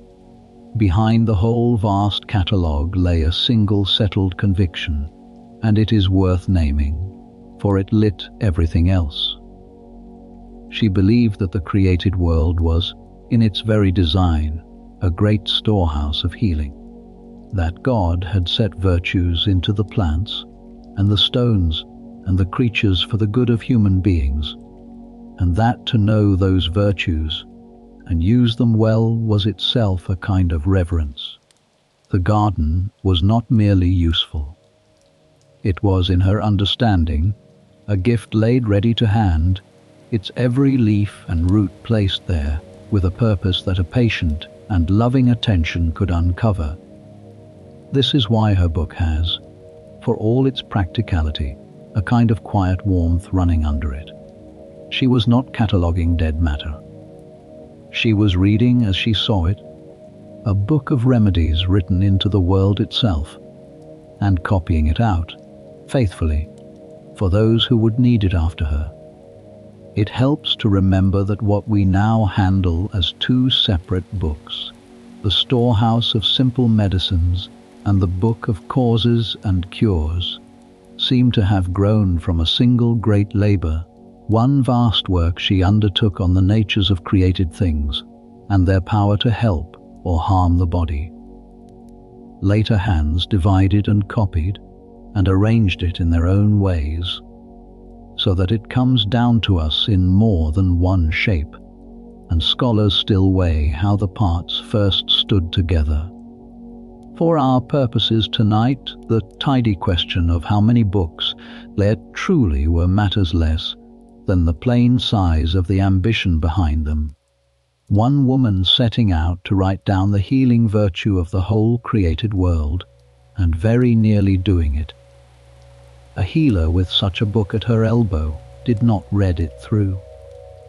She lived alongside it, turning to it as a need arose, finding the plant or the stone or the creature she wanted, reading its nature and its uses, and carrying that back to the bedside, so that the book became, over the years, less a thing read than a companion consulted, worn and familiar and trusted like an old and knowledgeable friend. So the book of simple medicines stands as her great gathering, the whole green and mineral and living world sorted into its kinds, and turned toward the mending of the body. It is not a book anyone would read straight through of an evening. It is a book to reach into, as a healer reaches into a well-stocked cupboard for the one thing needed now. And of the countless single things it holds, a handful come up again and again, plants she plainly loved and trusted above the rest, praised warmly and recommended freely. Let us turn now from the whole wide catalogue to those few favoured plants, and hear what she actually said of them. Chief among the plants she loved stood fennel, and of fennel she wrote with a warmth she gave to few other things. Fennel was warm, she held, and gentle, and there was almost nothing sour or harmful in it.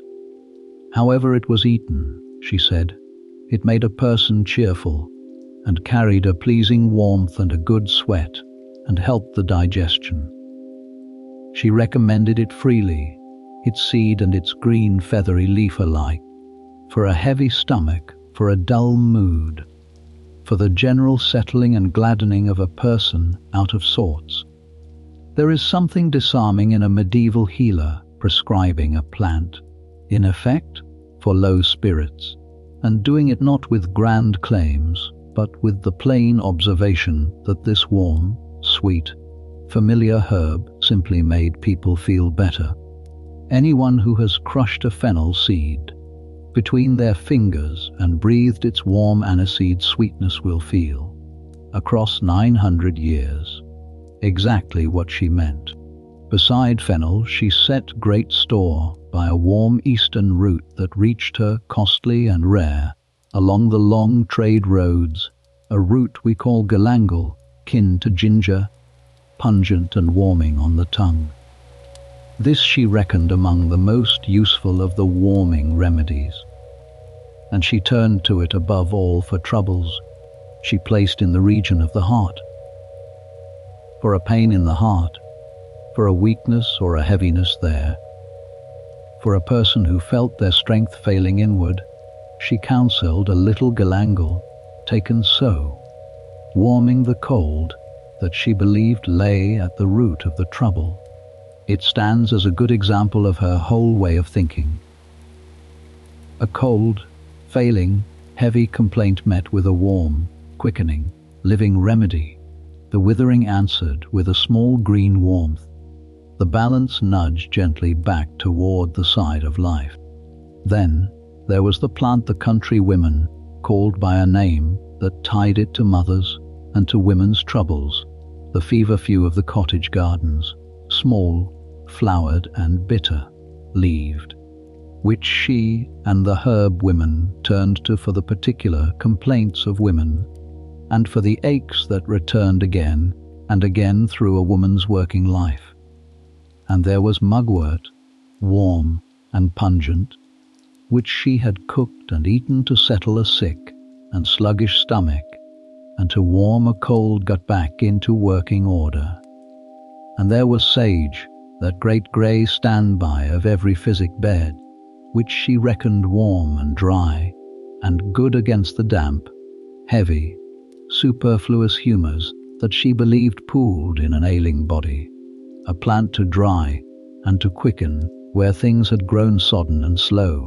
One bitter herb in particular she held in very high regard, and it is worth its own word, for her esteem for it has outlasted her by centuries. Wormwood, grey, green and mouth, puckeringly bitter. She reckoned among the chief of all the remedies for the troubles that lay within the body, a great cleanser and warmer of a system, grown sluggish and clogged.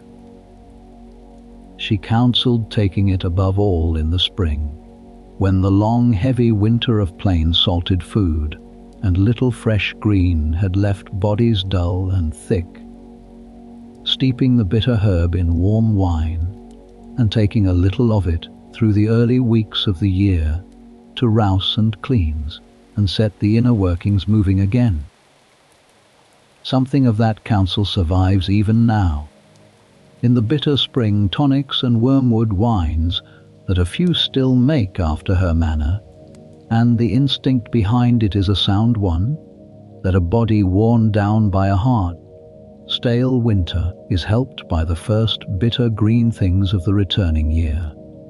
It is a fine example of her whole cast of mind, reaching for the bitter and the warming to stir a stagnant body back toward its living flow.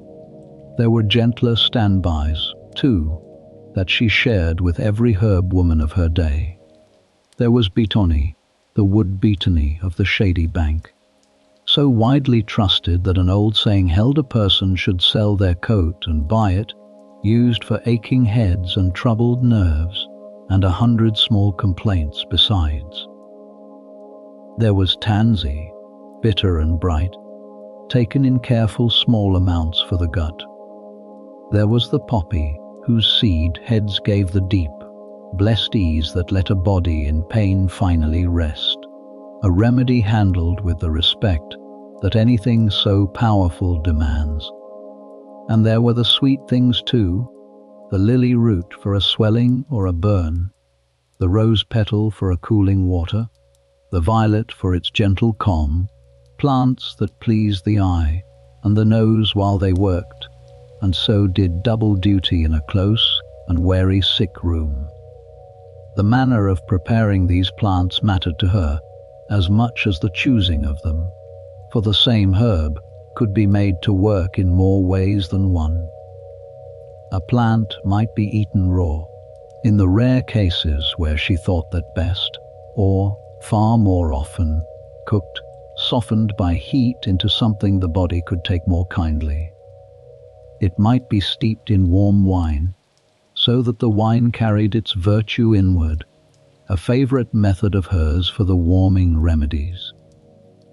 It might be pounded fresh and laid directly on the skin as a poultice, or worked with rendered fat and a little wax into a salve to be spread on a wound or a sore. It might be dried and powdered and kept, or its juice pressed out and given by the spoonful. She gave such instructions plainly and often, so that her book was not only a list of what to use, but a quiet manual of how. The accumulated method of a lifetime set down for hands that would come after her own.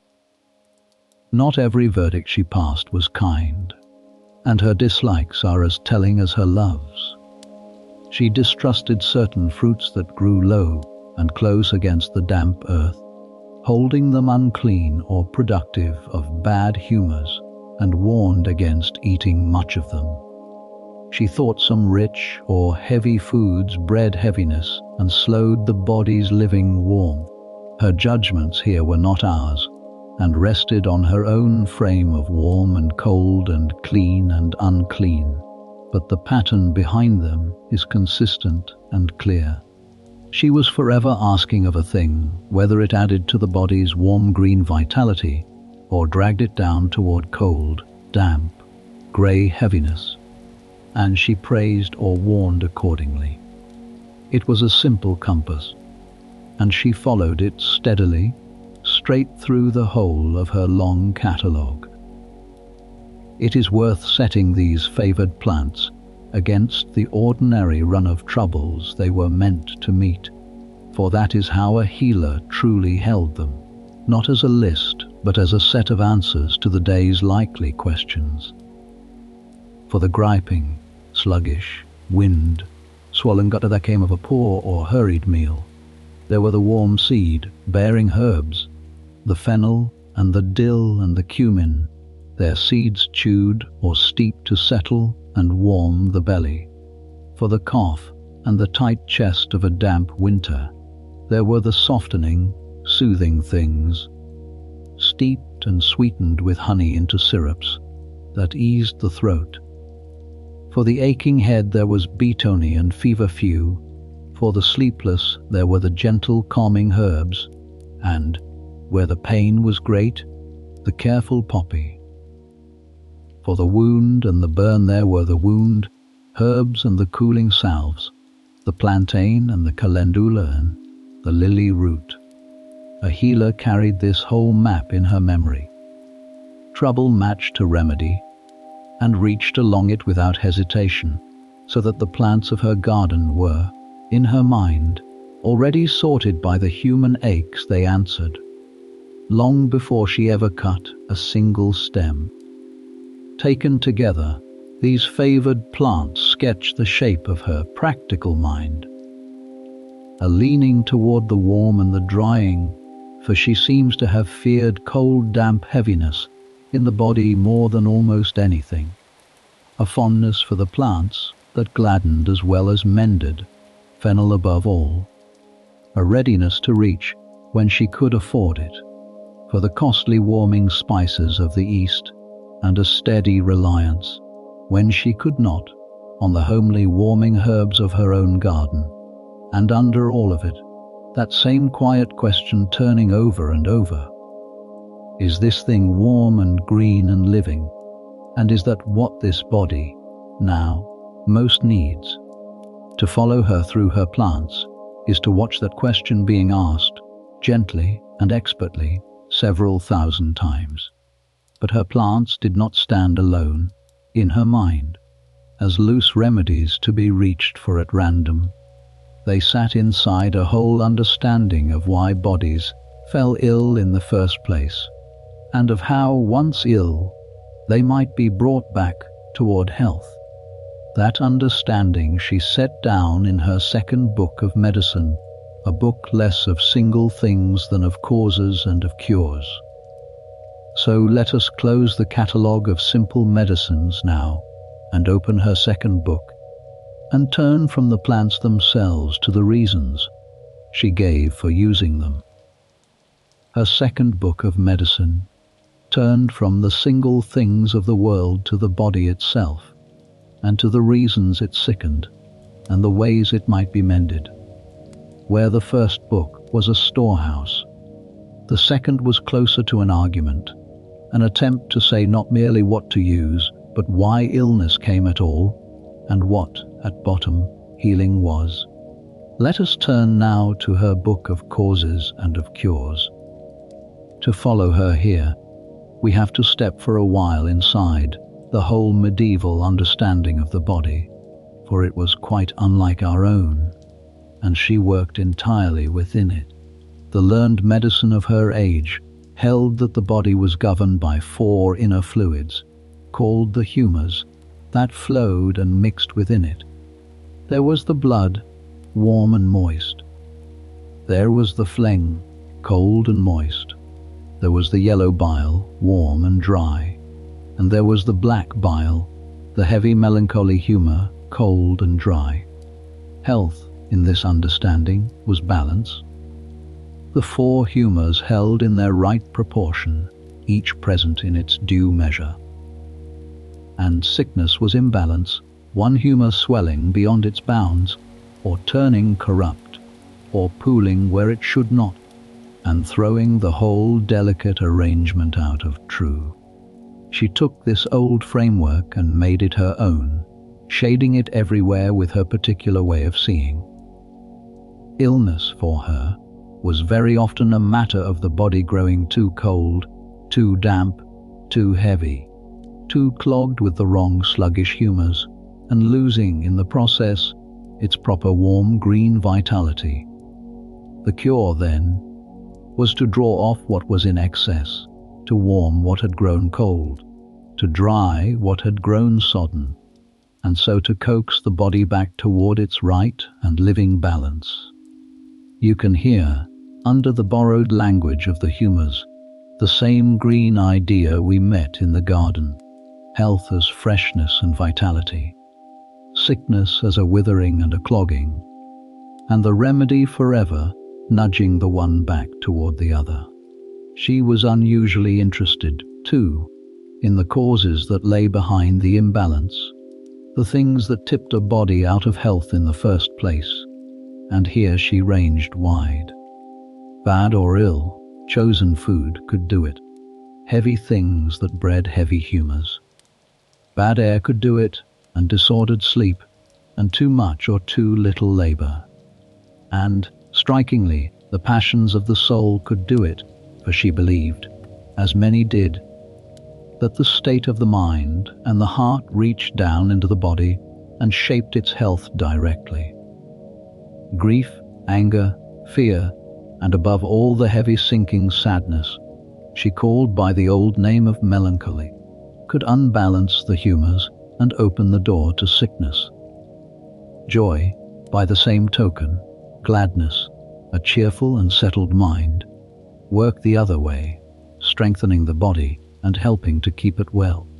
It is one of the places where her medicine feels closest to our own quiet intuitions.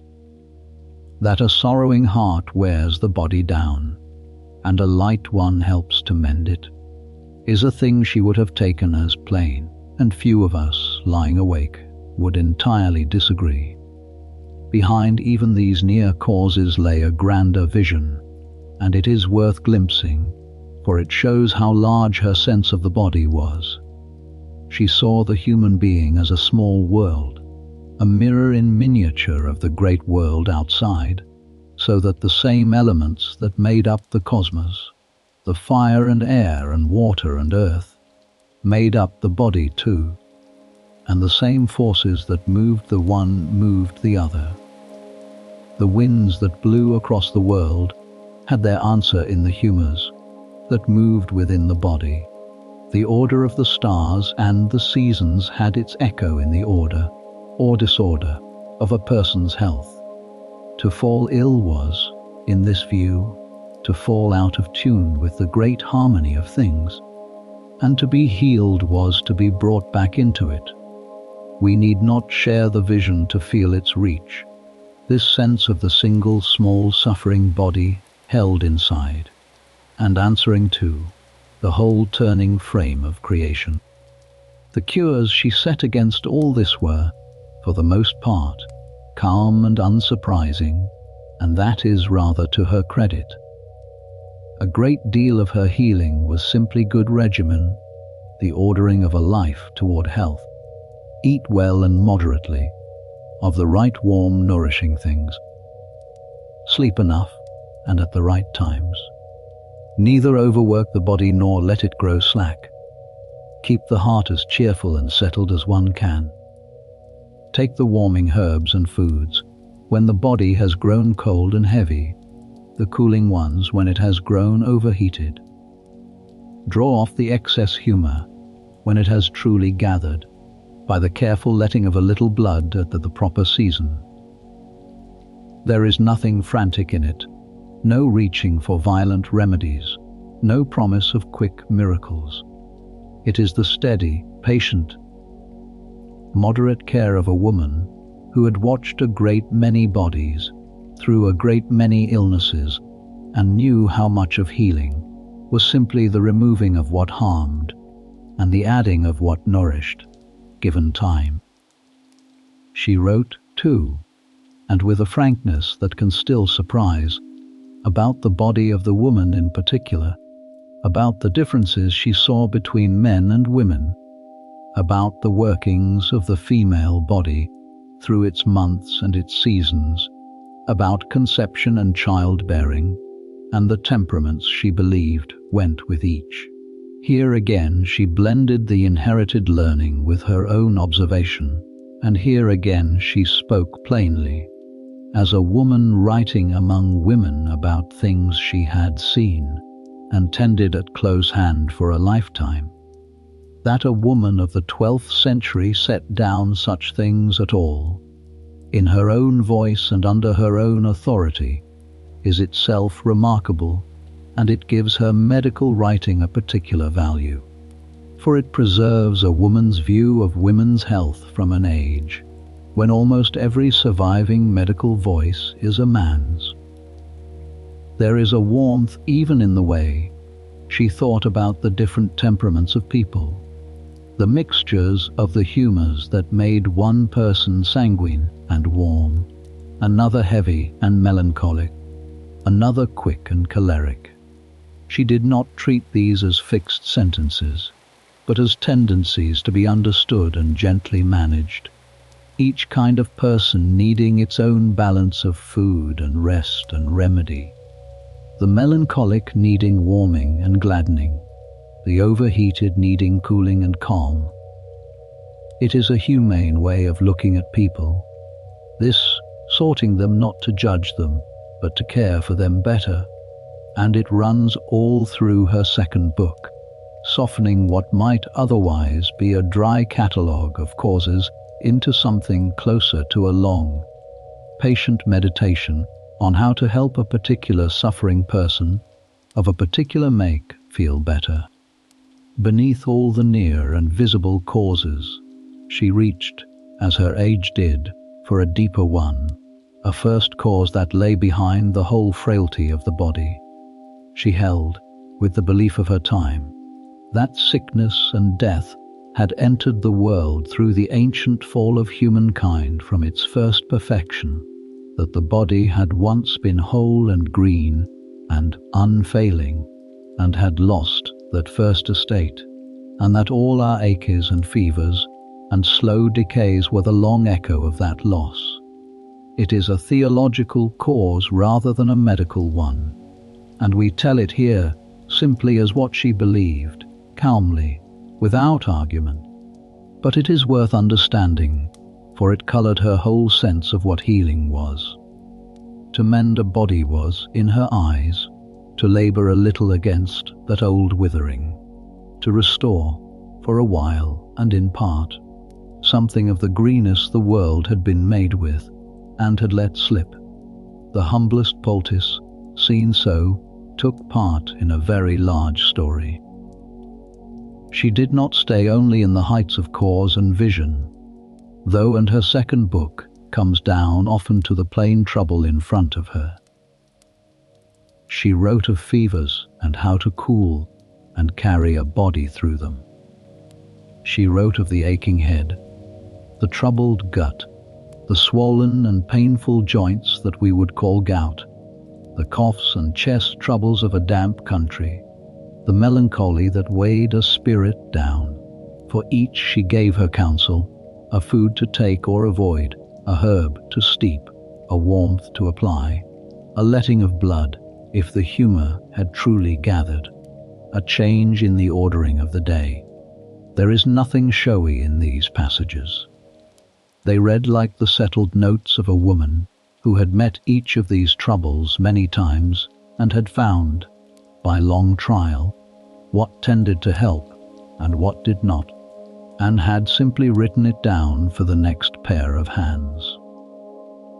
If we stand back from the whole of it, her two books together give us something rare, a nearly complete picture of one medieval woman's medicine, the what and the why of it both, the storehouse of remedies, and the understanding that told her when to reach for which. It was a medicine of balance and of moderation, of warmth against cold and moisture against drought, of good food and enough rest and a cheerful heart, of the patient use of the green things of the garden to restore the green vitality of the body. Much of its theory has fallen away, as all such theory eventually does, but its spirit, the calm, attentive, unhurried care of the whole person, body and mind together, has aged far better than its doctrine, and it is that spirit, more than any single remedy, that makes her worth sitting with tonight. And of all the many cures and counsels in her books, one theme returns so often that it deserves a chapter of its own. Again and again, when she asks how a body may be kept well or brought back to health, her answer begins not with a strange herb or a costly spice, but with the plainest thing of all, with food, with what a person ate at the ordinary table, day after day. For she held, as firmly as she held anything, that food was the first medicine, and that the right daily bread could do more, over a life, than any tincture. So let us turn now from the theory of causes and cures to the humblest and most constant of her remedies, and to the grain she loved above all the rest. Of all the foods she praised, and she praised many, one stood plainly above the others in her regard, a grain grown all through her country, hardy and old, which we know by the name of spelt, Of spelt she wrote with something close to affection, calling it, in effect, the best of the grains. It was warm, she held, and rich, and more wholesome than the other grains, and it made good flesh and good blood in whoever ate it. More than that, and here her particular voice comes through again, she said that spelt gave a person a cheerful mind and a glad and light spirit, that it made the soul as well as the body content, a grain that fed the body, cleared the blood, and gladdened the heart all at once, and that grew freely in her own valley, was, for her, very near to a perfect food, and she recommended it above all others for the sick and the weak, and the low in spirits. We should pause on how large a claim that quietly is, and how sound its instinct. She was saying in her own frame that the daily bread mattered more to health than almost anything, that a body built on good grain was a body better able to resist and recover, and that the mood and the vitality of a person could be fed or starved at the ordinary table. Strip away the humours and the greening language, and something durable remains, the plain wisdom that what a person eats, steadily, over years, shapes how well they are, more surely than any remedy reached for in a crisis. She put the daily loaf at the centre of health, and it is hard, even now, to say she was wrong to. Spelt was only the chief of a whole way of thinking about food as physic. She sorted the foods of her table much as she sorted her herbs, by whether they warmed or cooled, whether they built up the body's green vitality or dragged it down toward heaviness. Some things she trusted and pressed on the weak. She thought well of the chestnut, warm and nourishing, good for a tired heart and a heavy head. She valued good clear broths and the flesh of certain birds and beasts for the rebuilding of a wasted body. And some things she eyed with suspicion, the heavy, the raw, the things she thought bred bad humours or cooled and clogged the living warmth. A meal, to her, was never merely fuel or pleasure. It was a daily turning of the body toward health or away from it, and the woman who ordered a sick sister's food ordered, in a real sense, her medicine. Among the foods and flavourings she wrote of, a few of the warm Eastern spices drew her particular praise, and one passage in especial has echoed down the centuries. She wrote warmly of nutmeg, that warm and fragrant kernel carried from far away, saying that it opened the heart and cleared the senses and lifted a heavy, clouded mind. And she praised in the same breath the warmth of cinnamon and the sweetness of a little honey. Out of such passages a later age built a small legend, a spiced cake or biscuit of spelt flour and nutmeg and cinnamon and clove, made after her manner and eaten, so the tellers say, to gladden the heart and steady the nerves. Whether she ever set such a thing to bake with her own hands, we cannot know, and it is fairer to call it a later kitchen's tribute to her than a receipt from her own book. But it rests on a true root, on her real conviction that certain warm sweet spices could lift the spirits and open the heavy heart, and there is a gentle pleasure in the thought that some people still bake a little of that conviction into a biscuit 9 centuries on. She thought as carefully about what was drunk as about what was eaten, for in her country the daily drink was rarely plain water alone. Water by itself she regarded with a certain caution, holding that it could chill and weaken a body if taken cold and unmixed, which, given how uncertain the cleanness of much water then was not such poor counsel as it might sound. She thought better of the light owl and beer brewed from good grain, reckoning it more wholesome and more strengthening, a food almost as much as a drink, and she approved of wine, warmed and often softened with a little water, for its gentle heat and its power to lift and steady a weary body. In this she stood with the common practice of her whole world, where the small beer and the watered wine of the daily table were, in truth, a part of the diet and a part of the physic, chosen and judged like everything else that passed the lips. The daily loaf that stood at the center of it all began, of course, long before the table, at the mill and the oven. The grain grown on the house's own fields was ground to flour, and the flour worked into dough, and the dough baked in a great oven into the loaves that fed the whole community day by day. In a house that prized its spelt, this plain round of milling and kneading and baking was itself a part of the medicine, for the good grain became good bread became, in the old understanding, good blood and good flesh, and a steady, cheerful strength in whoever ate it. There was a rhythm to it, as settled as the rhythm of the offices, the baking days coming round in their turn, the warm smell of new bread filling the buildings, the loaves counted out and carried to the refectory. Bread was life in that world, in a way it is hard for us now quite to feel, and the woman who chose the grain and oversaw its baking held, in her hands, the plainest lever of the whole community's health. For the sick in particular, the kitchen reached beyond bread to the gentler, more tempting foods that a failing body could take. There were the clear, nourishing broths, simmered long from good meat and bones, and a few warming herbs, spooned into those too weak for solid food.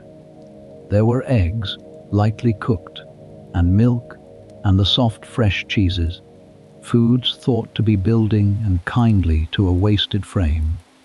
There were the caudles and possets, warm drinks of milk or wine curdled and spiced and sweetened, made to slip down an unwilling throat and carry a little strength and comfort with them. Each of these was chosen as carefully as any herb, weighed by whether it would warm and build or cool and burden, and prepared with the particular patience that feeding the sick demands, in small amounts, often and always warm. To coax nourishment into a body that had lost its appetite was among the quieter arts of the sick house, and the kitchen was its workshop. It helps to picture the room where all this was made and served, the convent kitchen with its great hearth, its steam, its cauldrons of pottage and broth, its board where the loaves were shaped from good spelt flour. Here the ordinary food of the community was cooked, and here, at a quieter corner, the special food of the sick was prepared with more care. The strengthening broth for the weak, the warmed spiced wine for the failing, the light and tempting dish for the appetite that had gone.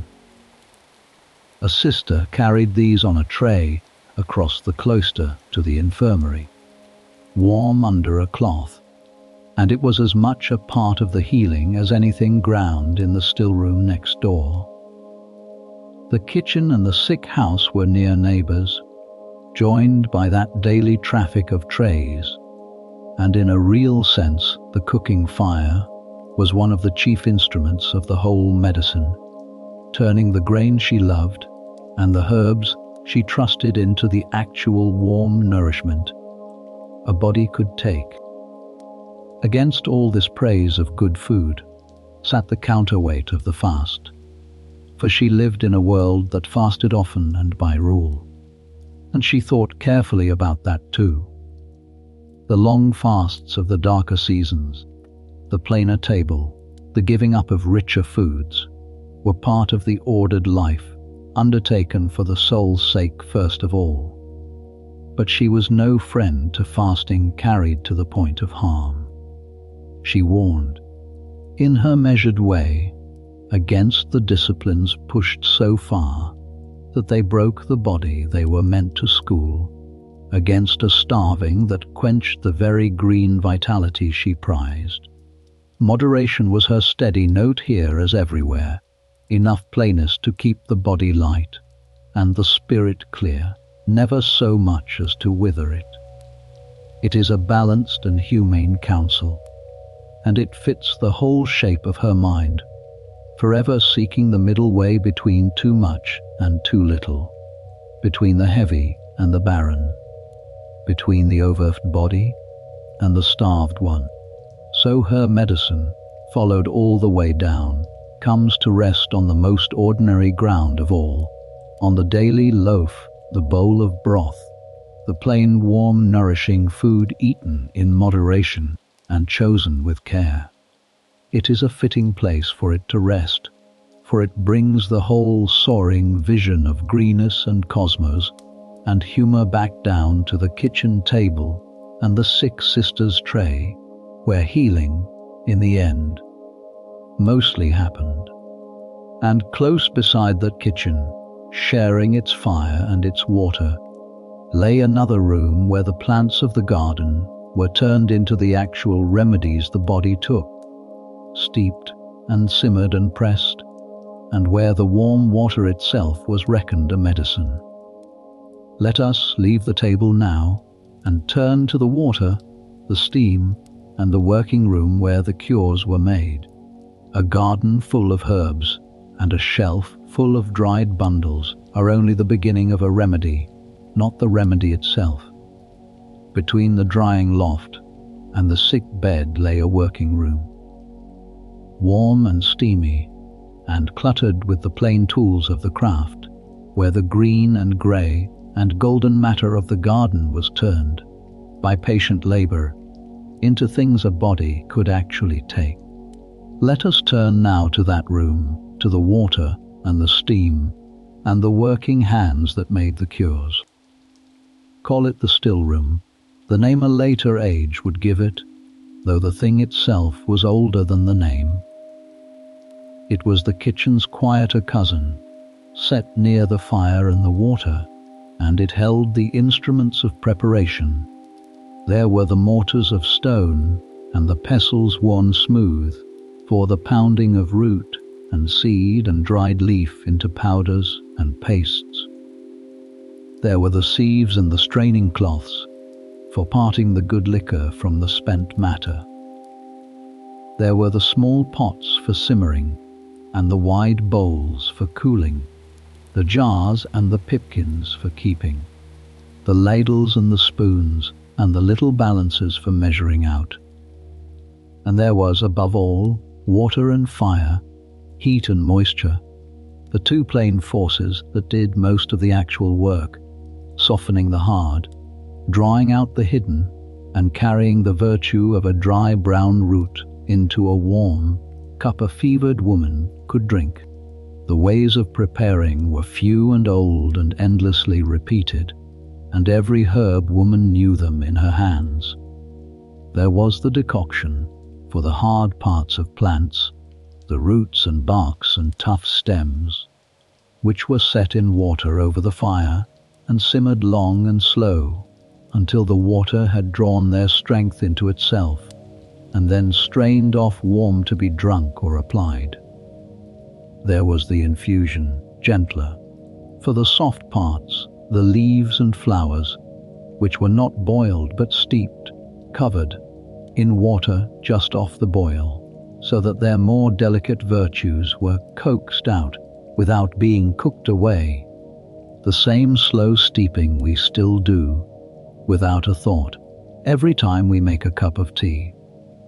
There was the pressing of fresh juice from a bruised green plant, given by the spoonful or worked into other things.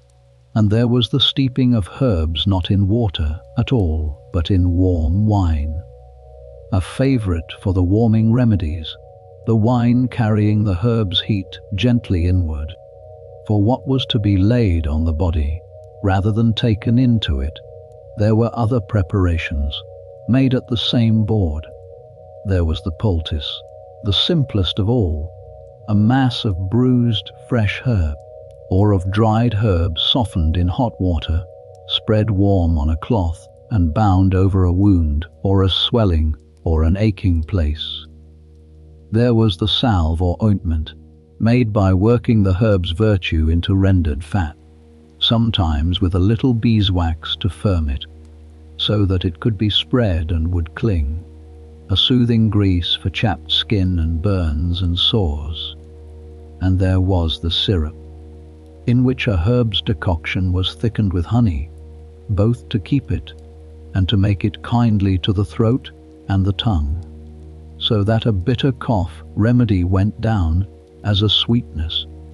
Each of these the herb women made by the score, in their seasons, and each filled its own kind of jar on the sick house shelf. Water itself, the plainest thing in the room, was reckoned a medicine in its own right, and here the woman at the center of our night had a good deal to say. She wrote of the different waters and their natures, and she thought carefully about the use of warmth and water together upon the body. For she was, by the standards of some of her stricter contemporaries, a friend to the bath, holding that warmth and water rightly used could ease and cleanse and restore, drawing out from the body what oppressed it, and soothing what was tense and sore. A warm bath, plain or steeped with the right herbs, was for her a real remedy, not a mere comfort, and she counselled it for a range of troubles, the herb's virtue passing into the warm water, and thence, gently, into the whole body at once. Beyond the simple warm bath lay the bath of steam, the sweating cure, and this too had its place in her medicine and in the wider practice of her world.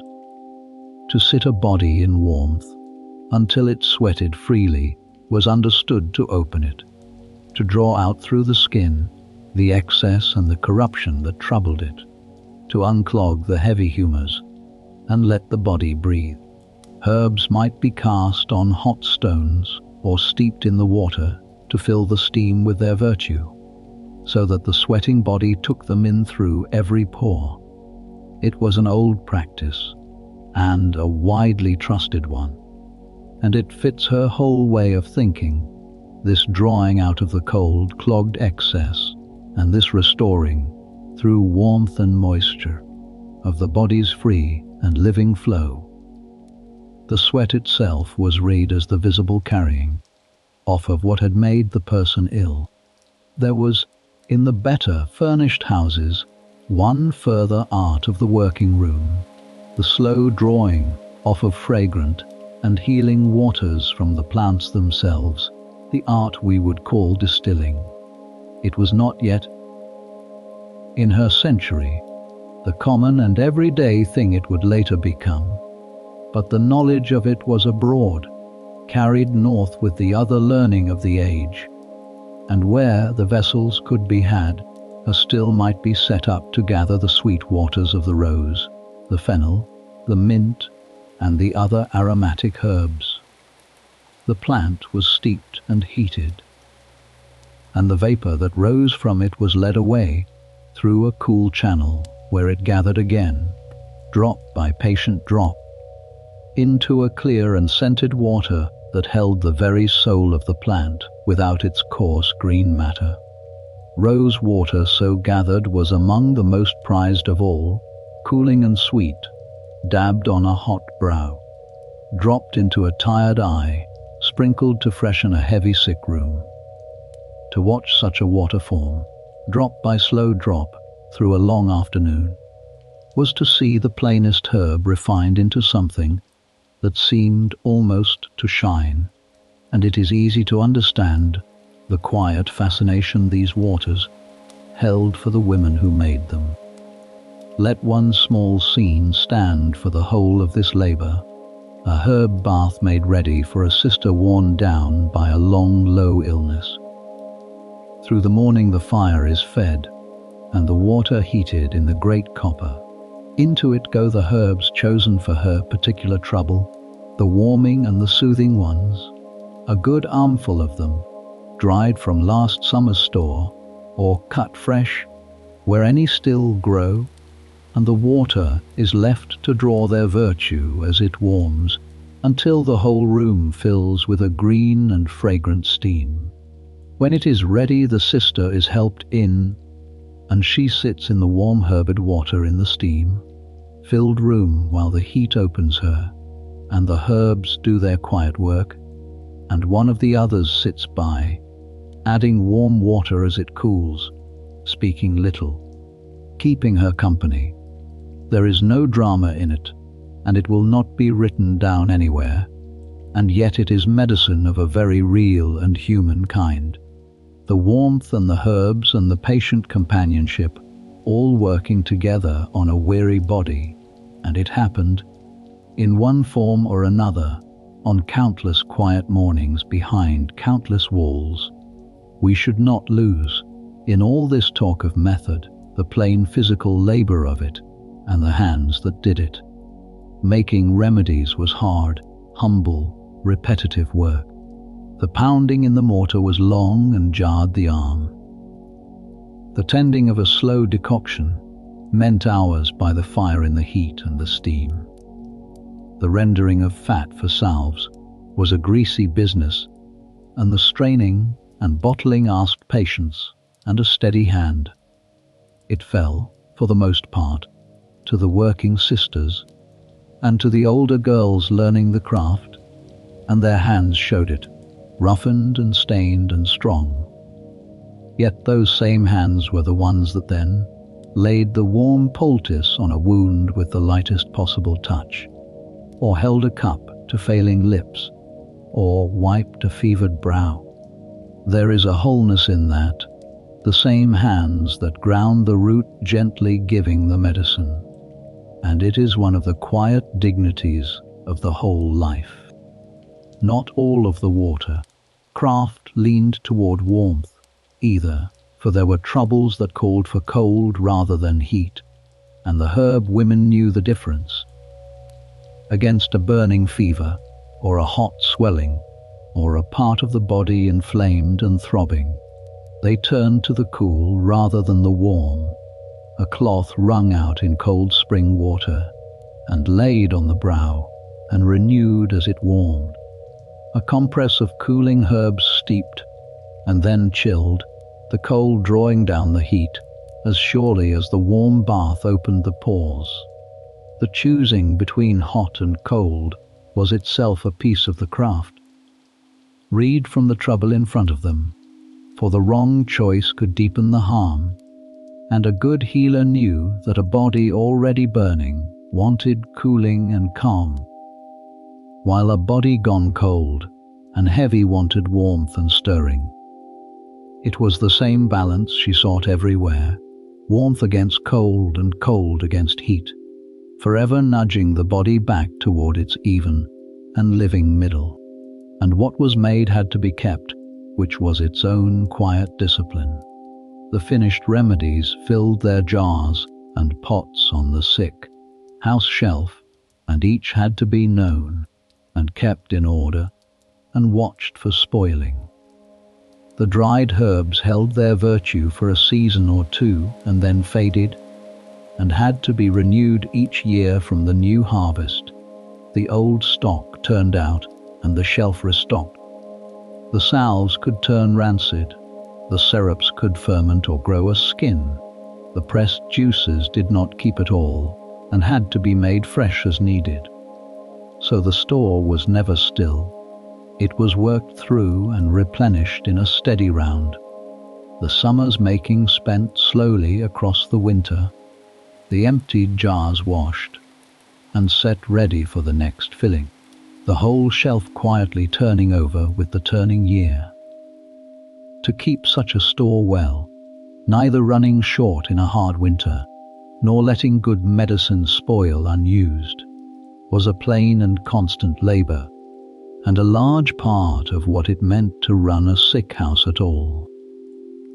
Picture the stillroom, then on a working morning in late summer, the fire low but steady under a pot, that has simmered since before dawn, the room thick with the mingled smell of the herbs steeping in it.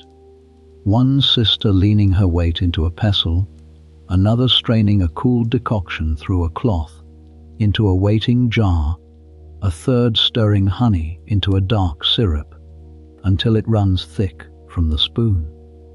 Steam on the small window, bundles of the summer's drying hanging from the beams above.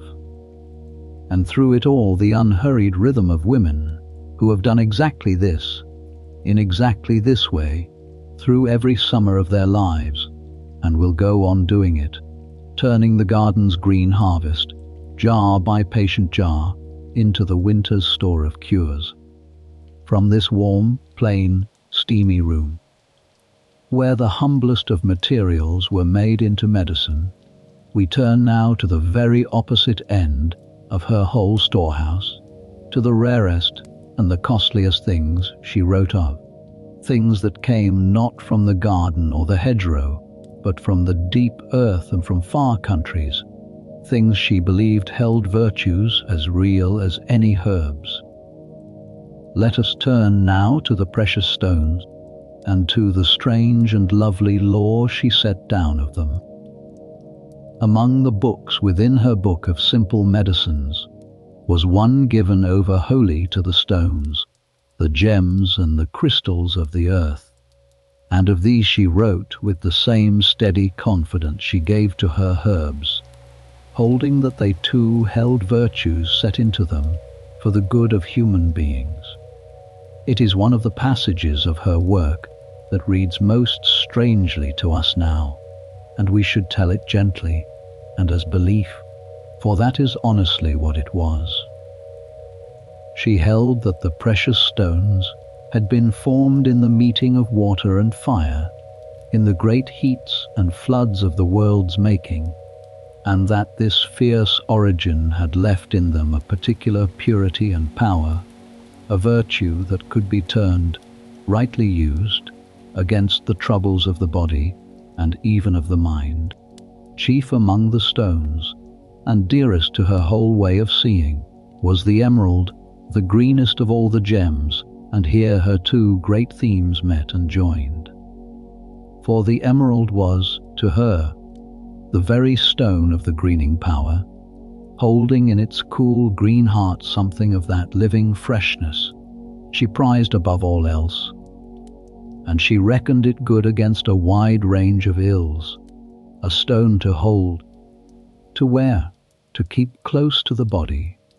There is a lovely fittingness in this, that the woman who saw health as greenness should love above all gems the one that was green all the way through, as though a drop of the garden's own vitality had been caught and hardened into something that would never wilt. To hold an emerald for her was in some quiet way to hold a piece of that greenness in the hand. The other stones each had their virtues too, set down carefully in her book. The sapphire, deep and blue, she reckoned good for the eyes and for the clearing and steadying of a troubled or heavy mind. The jasper, the agate, the onyx, the chalcedony, the jacinth, each was given its nature and its uses, some to be worn against the skin, some to be held in the mouth and warmed, some to be laid on an aching part, some to lend their virtue to water or wine in which they had lain. The ways of using them were as particular as the ways of using herbs, and she described them with the same plain authority. This stone held so, that one worn thus, a third breathed upon to warm it, before it was pressed to the trouble it was meant to ease. She had counsel, too, for the harder and clearer stones, and for the small troubles of everyday life, as well as the great ones. The diamond, hardest of all, she reckoned a stone of strength against many ills and against the darker turns of the mind. The clear rock crystal, cool and transparent, she thought good laid upon swellings and heats to draw them down. Certain of the red stones, she trusted against the flowing of blood, held to the place or worn near it, on the old principle that like answered to like, and the red stone stilled the red flood, and for the ordinary sleeplessness that troubled then as now the wakeful mind that would not settle in the dark, she and her age looked to particular stones held or worn through the night, trusting their cool steadiness to quiet the restless heart. It is a gentle thought to carry into the small hours that a woman 9 centuries ago, lying wakeful as we sometimes lie, might have closed her hand around a cool smooth stone and trusted it a little to help her down into sleep. We should be honest, as we were with her herbs, that not all of this rested on anything we could now measure, and that much of it blended the older lore she inherited with the beliefs of the country people and her own way of seeing.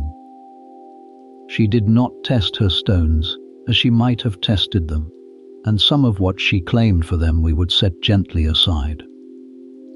But it is worth being slow to scorn it, for 2 reasons. The first is that the using of a trusted stone, held warm in the hand or worn against the heart through a frightening illness, gave a real comfort and a real steadying, and comfort and steadiness are no small part of healing, then or now. The second is simply the beauty of the vision behind it, this sense of a world so charged with virtue that even its hardest cold stones held something meant for our good. It is a way of seeing that has largely left us, and there is a quietness in visiting it for a while on a still night, without any need to believe it, only to feel the shape of a world in which nothing at all was thought to be without its purpose. Behind the lore lay, once more, a whole way of seeing the world as charged with meaning and virtue, and it is worth glimpsing rather than dismissing. The precious stones held, for her age, a deep weight of holy association, for the old sacred writings spoke of a heavenly city whose very foundations were laid with such gems, each named and shining.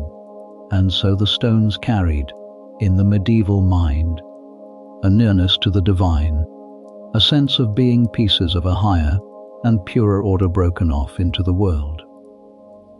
To use a stone in healing was, in that light, to reach for something that partook a little of heaven's own purity, and the wonder people felt before a clear green emerald or a deep blue sapphire was not so far, for them, from the wonder they felt before holy things. We need not share the belief to feel, on a quiet night, the pull of it, this old sense that a beautiful stone might hold more than its own hard beauty. Alongside the true stones of the earth, there were other hard, bright things, not stones at all but treated much like them, that the herb women and their patients trusted in the same way. There was amber, that warm golden substance carried down from the northern seas, which is not a stone, but the hardened resin of ancient trees, worn as a bead against the throat for its supposed virtue, and loved for the way it warmed to the skin and seemed almost alive in the hand. There was coral, brought up red from the southern waters, hung about the necks of small children above all, trusted to guard them from harm and to help them through the frightening passages of teething and childhood illness. These were amulets as much as medicines, worn more than taken, and their comfort lay partly in the wearing itself, in the sense of something protective held close against the body through a fearful time. We may smile at them gently, but the comfort was real, and comfort, we keep finding, was never a small part of the whole art. It was at the hardest passages of life, indeed, that such things were most reached for, and this is worth holding with tenderness rather than scorn. A woman entering the long danger of childbirth might be given a trusted stone to grip, something cool and solid to close her hand around through the ordeal, and whatever it did or did not do to her body, the having of it, the holding of it, steadied her spirit at a moment when steadiness was everything. A frightened, failing patient in the last watches of an illness might have a stone laid on the breast or pressed into the hand, and take from it a quiet courage. The herb women understood, without needing any theory of it, that a suffering person is helped not only through the body but through the heart, and that a small, solid, trusted thing to hold in a dark hour is a kind of medicine no jar on the shelf can quite replace. Much of their use of the stones lived in exactly that gentle borderland, half remedy and half comfort, and they seem to have felt no need to separate the two.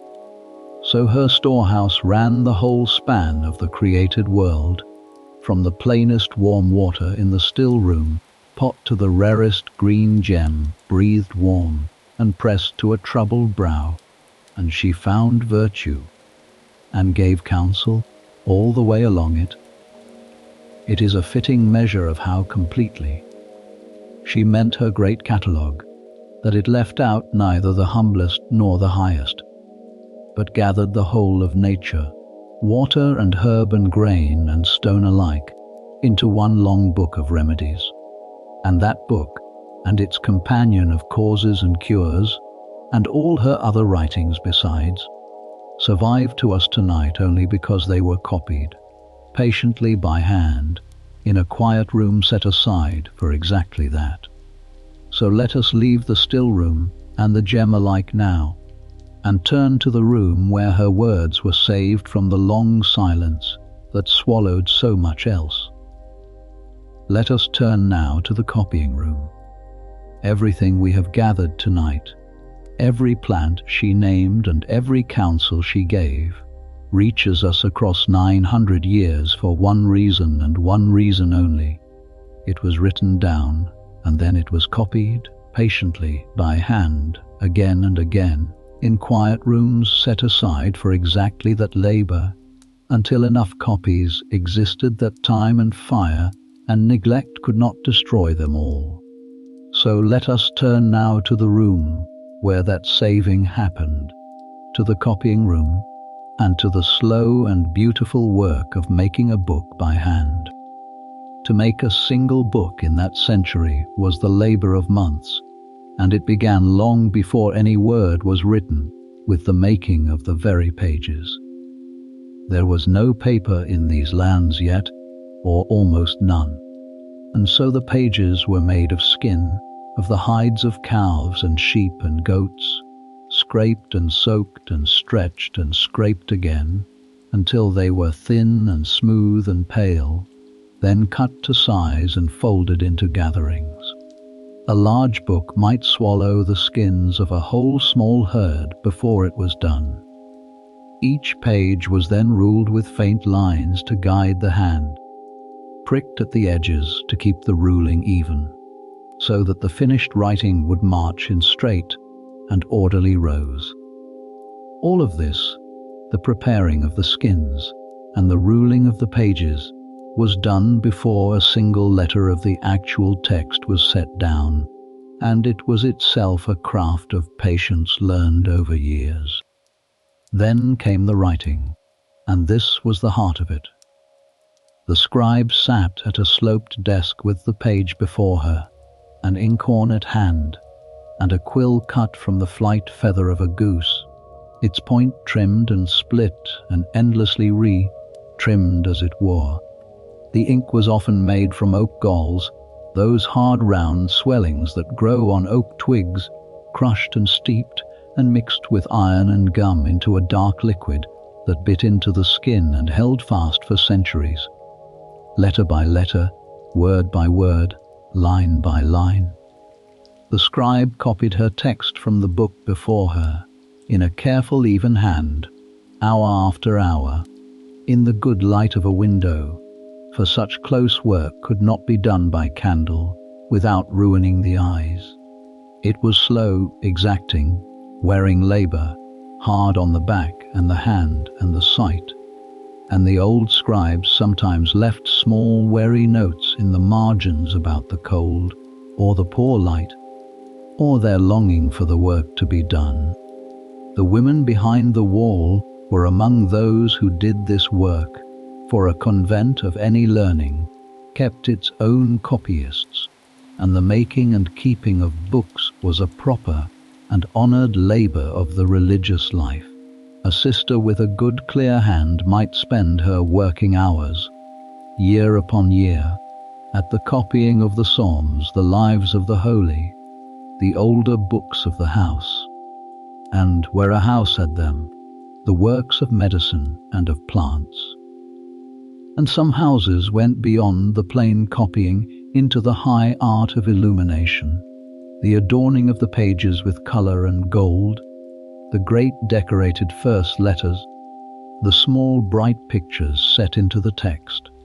This was the costliest and most skilled of all the book arts, and it too was practiced by women, whose hands laid the gold leaf and ground the bright pigments, and painted the small glowing scenes that still, in the surviving books, catch the light after 800 years and more. For the woman at the centre of our night, the making of books was bound up with a single long and faithful partnership, and it is worth pausing on it, for without it we might have almost nothing of hers at all. Through the greater part of her life, she worked hand in hand with the monk who had taught her as a child, the patient Volmar, who became the one who wrote down what she spoke. For she did not, in the main, write her great works with her own hand. She saw and understood, and spoke and dictated, and he set it down, and corrected the Latin where her own was uncertain, and made the fair copy. And this went on between them, book after book, for decades. It is a touching thing to picture, the abbess speaking and the old monk writing, the two of them bent over the work through long afternoons, year after year, saving between them a knowledge that neither could have saved alone. She spoke of herself, all the while, in the humblest of terms, and this too is worth holding on to. She called herself a poor little figure of a woman, and unlearned and untaught, forever setting her own smallness against the largeness of what she felt moved to say. Whether this was true modesty, or a shrewd woman's way of disarming those who might have silenced her, or simply how she genuinely saw herself, we cannot fully know, and it was likely something of all three. But the humility sat oddly and movingly. Beside the sheer scale and confidence of what she actually produced, book after book of vision and medicine and music and letters, a body of work few of the learned men of her age could match. The poor little unlearned woman wrote more and more boldly than almost anyone, and had it all faithfully copied down. Some of the books made under her direction went far beyond plain copying into a high and glowing art, and it is worth lingering on them a moment, for they are among the wonders of the age. Her first great visionary book was made, in at least one famous copy, with a series of painted images set into it, strange and radiant pictures meant to show forth what she said she had seen, laid out in gold and deep colour and bold design. Whether her own hand guided every stroke, or whether the sisters and craftsmen wrought them under her close direction, the images plainly answered to her seeing, and they remain, centuries later, unlike almost anything else that survives from that world, glowing still with the colours ground and laid by patient hands in her own house. To make such a book was to pour months of the most skilled labor into a single object, and the fact that a community of women could produce work of such beauty tells us how much art and skill lived behind those walls, unsigned and largely unremembered. The copying carried the healing outward as much as forward, from house to house across the land. A convent that had made a good copy of a herbal or a book of remedies might lend it to another house to be copied there in turn. Or a traveling scholar might carry the knowledge on, or a daughter house newly founded might be given copies of its mother's books to begin its own shelf. In this way, a remedy set down in one scriptorium could, over the years, find its way into the sick rooms of houses its author never saw, spreading quietly along the same roads that carried letters and pilgrims and trade. The written remedy had a reach the spoken one could never have, crossing not only the years but the miles, and the copying rooms of the convents were the humble stations along which that knowledge travelled, hand to hand and copy to copy, across the whole of a wide country. And here is the quiet miracle that concerns us most tonight. Because her healing knowledge was written and then copied, it did not die with her. A remedy a village wise woman knew died, most often, when she died, or passed to a single daughter and no further. A remedy written into a book in a convent scriptorium could be copied, and the copy carried to another house, and copied again there, spreading outward and forward through time in a way no spoken knowledge ever could. The copying room was, in this sense, a kind of engine against forgetting, turning the fragile memory of one woman into something that could outlast her by centuries. Every hour a sister spent bent over her desk, aching and cold and straining her eyes, was an hour spent saving something from the long silence, and it is to those anonymous, patient, half-forgotten copyists that we owe the very fact that we can sit here tonight and speak of what these women knew. The scribe's discipline was exacting, and the old copyists left, here and there in the margins, small traces of themselves that bring the labor close. A copyist might note where the light had failed, or the cold had stiffened her fingers, or a slip of the pen had marred a line and had to be scraped away and written afresh. For the skin could be gently scraped clean and a fault corrected in a way our paper will not allow. And at the end of a long book a scribe would sometimes set down a few final words, a quiet prayer asking that whoever read the book might spare a thought or a prayer for the tired hand that had copied it out. There is something touching in those small, closing lines across the centuries. The long labor finished, the last page turned, and the copyist reaching out, in a sentence, to the unknown reader far ahead of her in time, asking only to be remembered. We are, in a sense, exactly that unknown reader, meeting the fruit of their labor 900 years on, and it is a fair moment to grant them the small remembrance they asked for. So when we picture the copying room, let us picture it with the respect it is owed.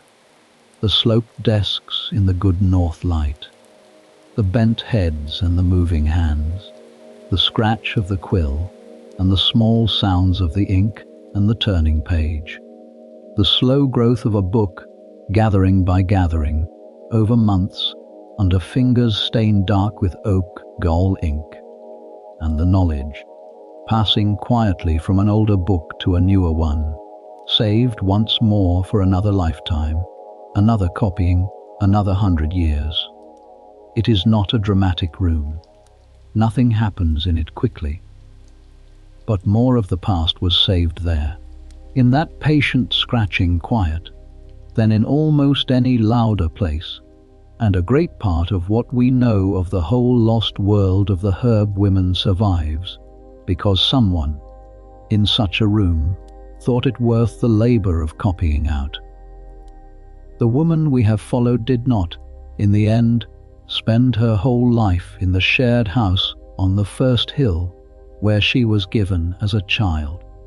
In the fullness of her years, grown famous and sure, and weary of the crowded arrangement of men and women on one hill, she did a bold and difficult thing.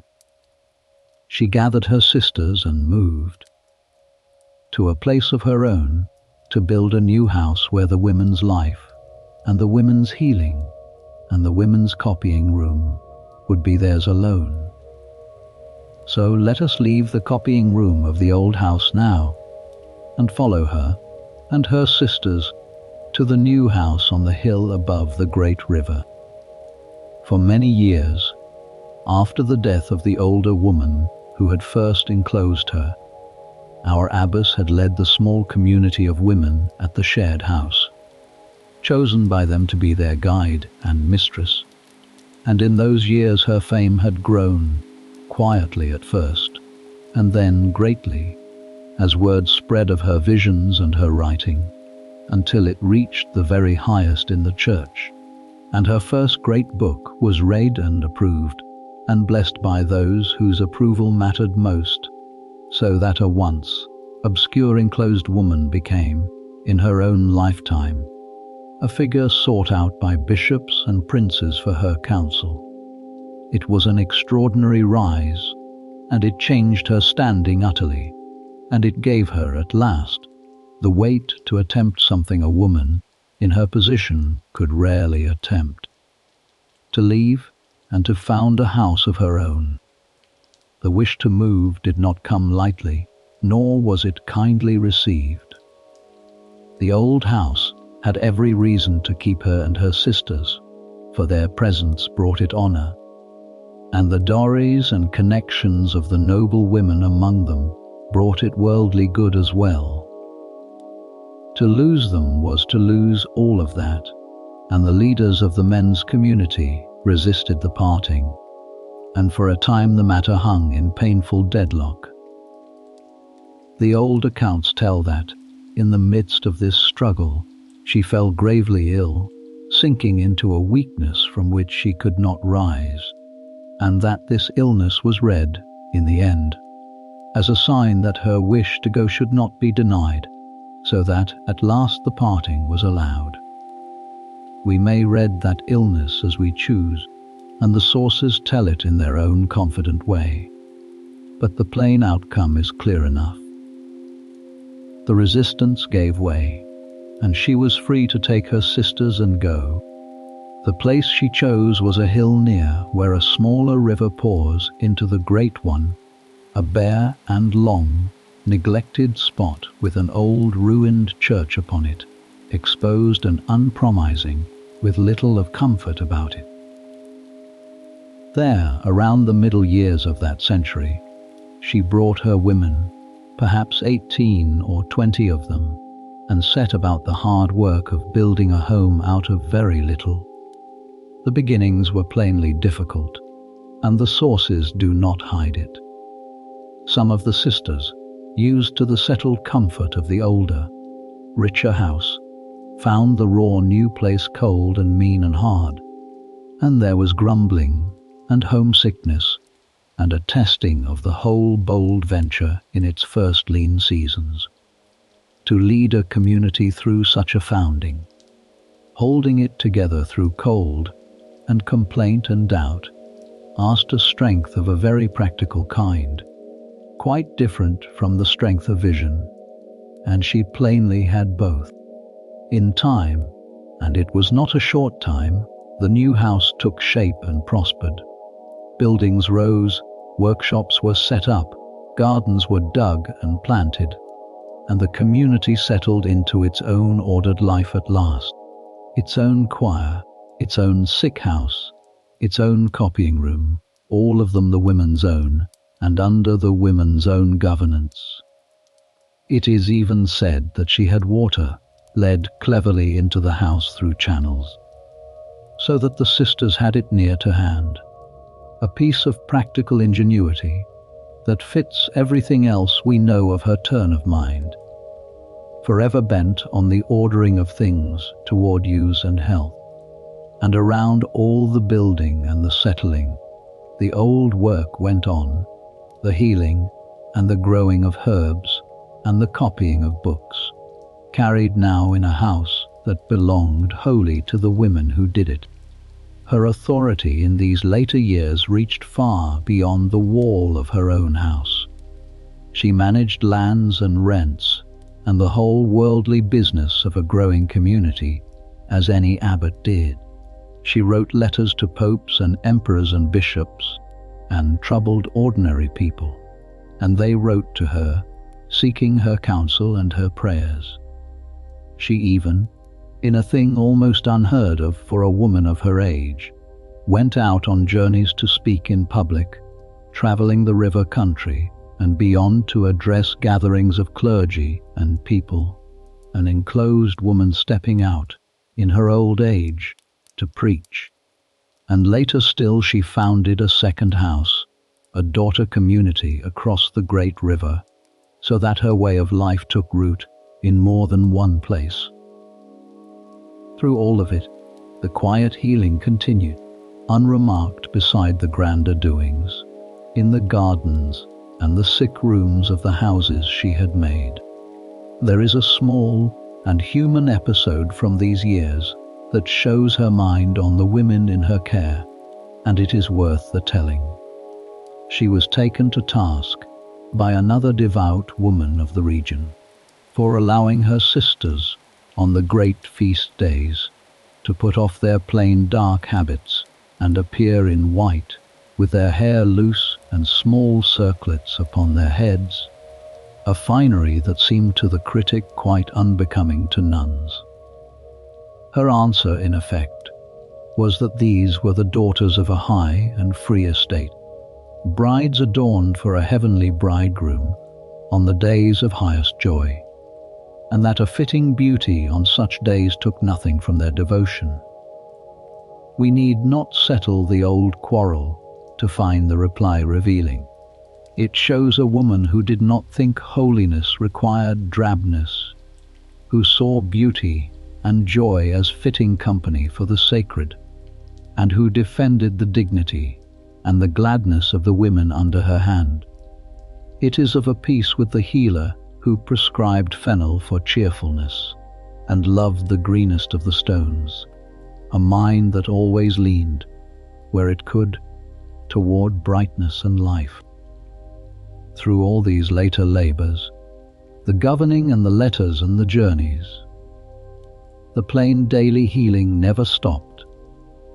Though it makes little noise in the records, beside the grander things, the new house had its own garden of physic beside its own sick room, its own drying loft and stillroom and shelf of remedies, and its own sisters who tended the ailing among them, and, at the gate, the ailing who came from the country round. The abbess who wrote to emperors was the same woman who had spent a lifetime bending over the sick, and it is a fair guess that she never wholly left off that closer work, that the hands which had ground roots as a girl still knew in age exactly how a poultice should be bound.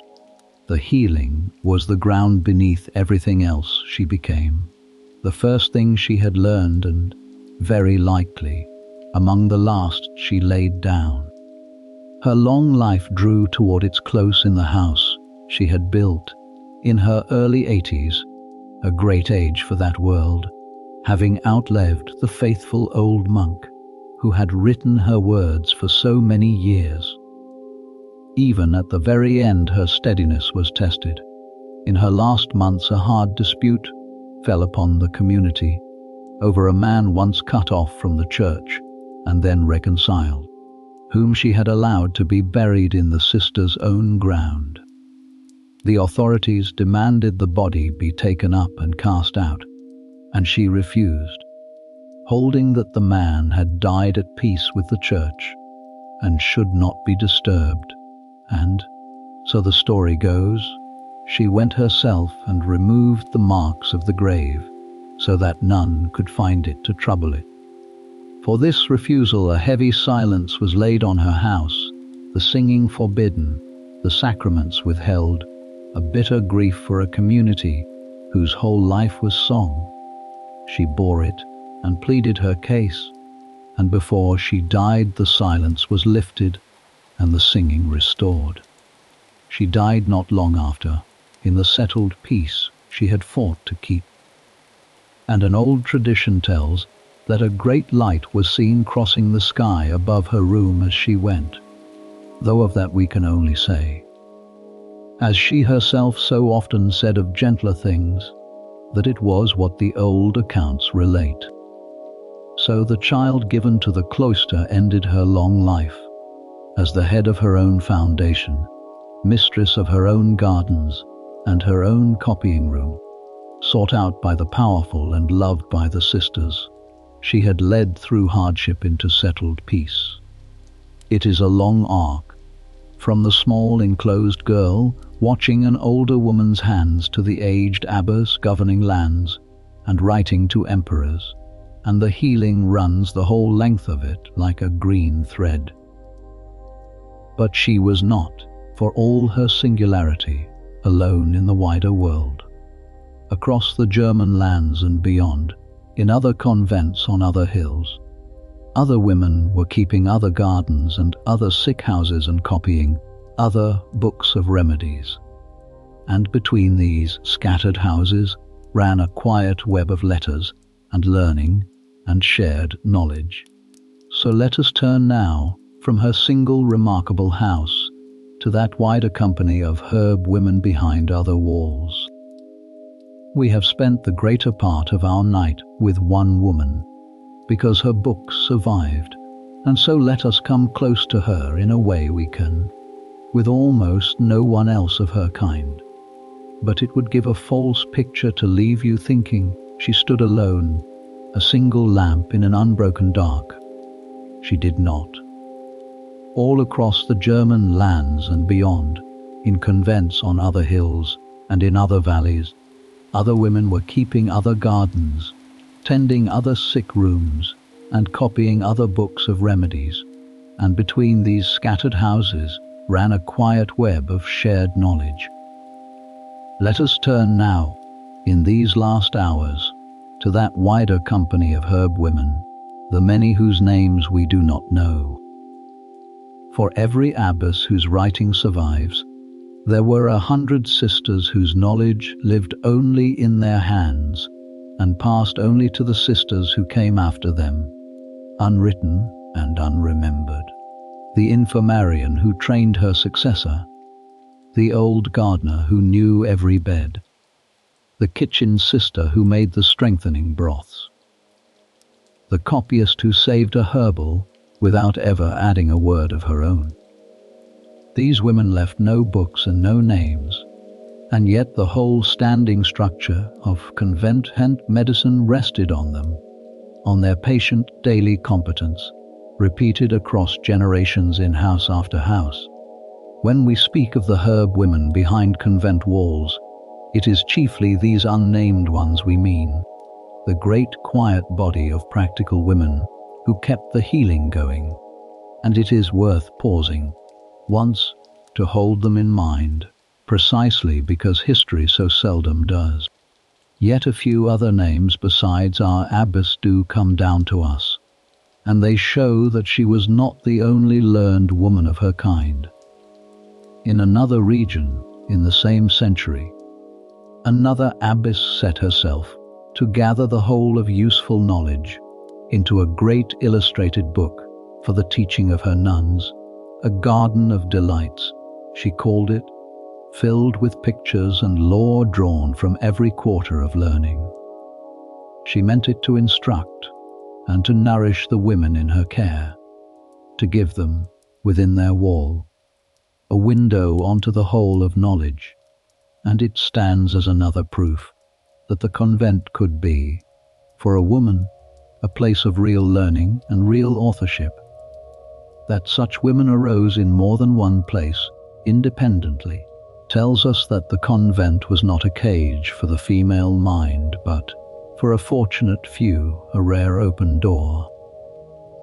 Beyond the convents of the north there ran other streams of women's medicine too, and it is worth naming one, far to the south, where in a famous school of healing the women were said to have their own share, and where writings on the particular medicine of women circulated widely under a woman's name.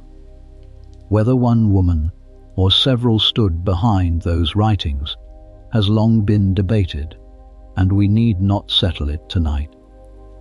What matters is that here too, in a quite different setting, women's medical knowledge was being written down and carried abroad, joining the slow accumulation of a healing lore that the whole of Europe drew upon. The herb women behind the convent walls of the Rhineland were one part, the best preserved part, of a far wider and older company of women who healed. Within any one house, a young woman came to the healing by slow degrees, much as a village girl did, though within a firmer frame. At first she only fetched and carried, sent to the garden for a handful of this or that, set to wash the jars, given the humblest and least harmful tasks.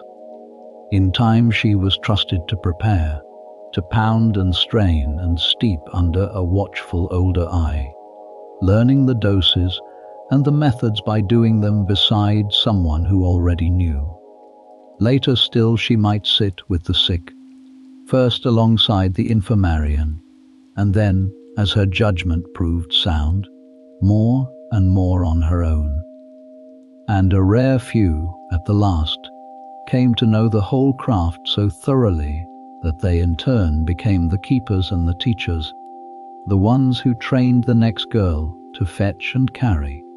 It was a long apprenticeship, unhurried, spread across years, and it fitted the whole patient temper of the life, in which nothing worth knowing was thought to be learned quickly.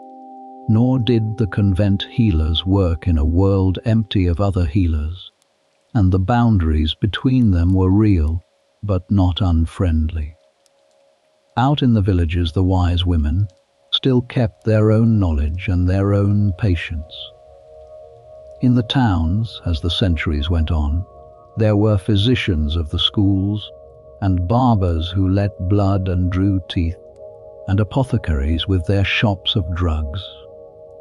The convent stood among these, neither wholly apart from them nor quite the same, sharing many of the same remedies, drawing on some of the same books, and yet set within its own walls and its own holy purpose.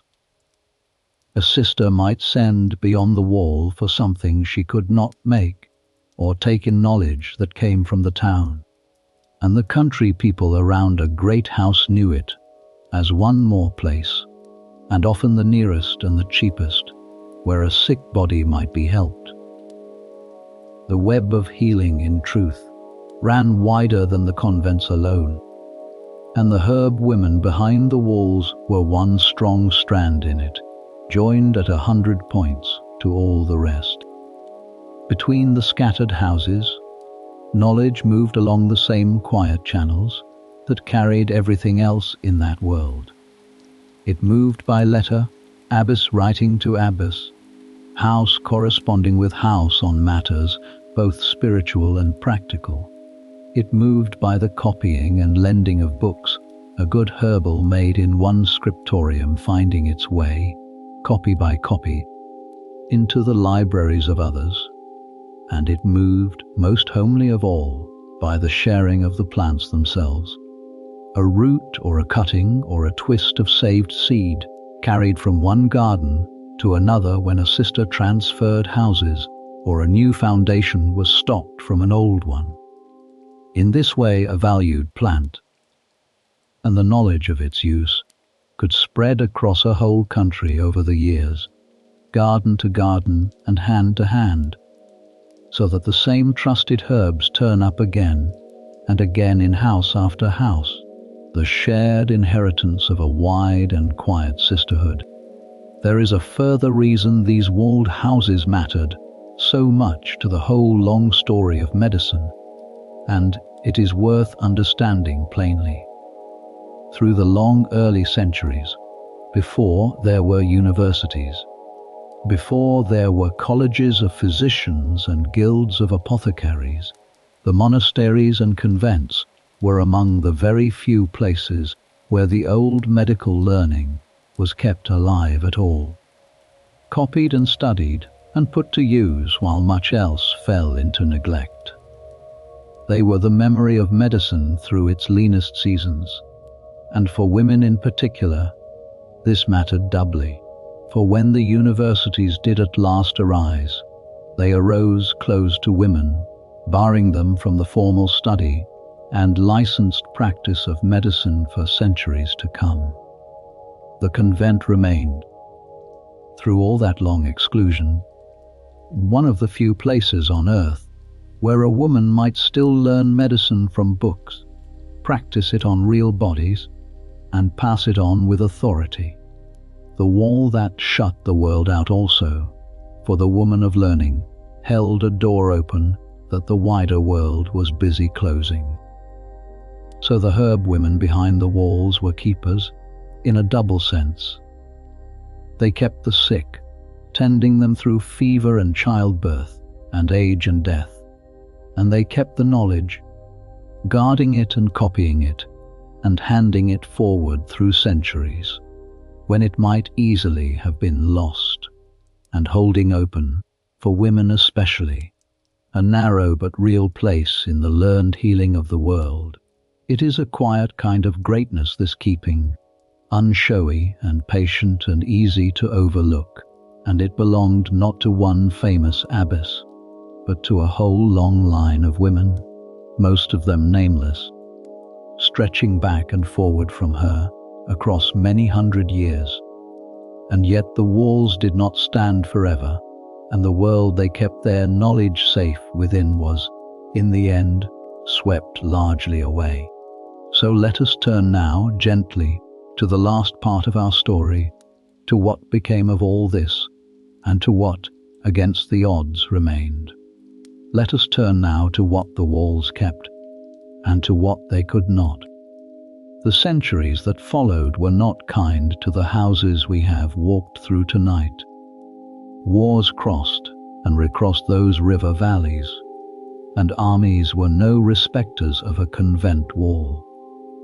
The great changes in religion that swept the German lands closed many houses altogether, their communities dispersed, their gardens left to run wild, their buildings turned to other uses, or left to fall.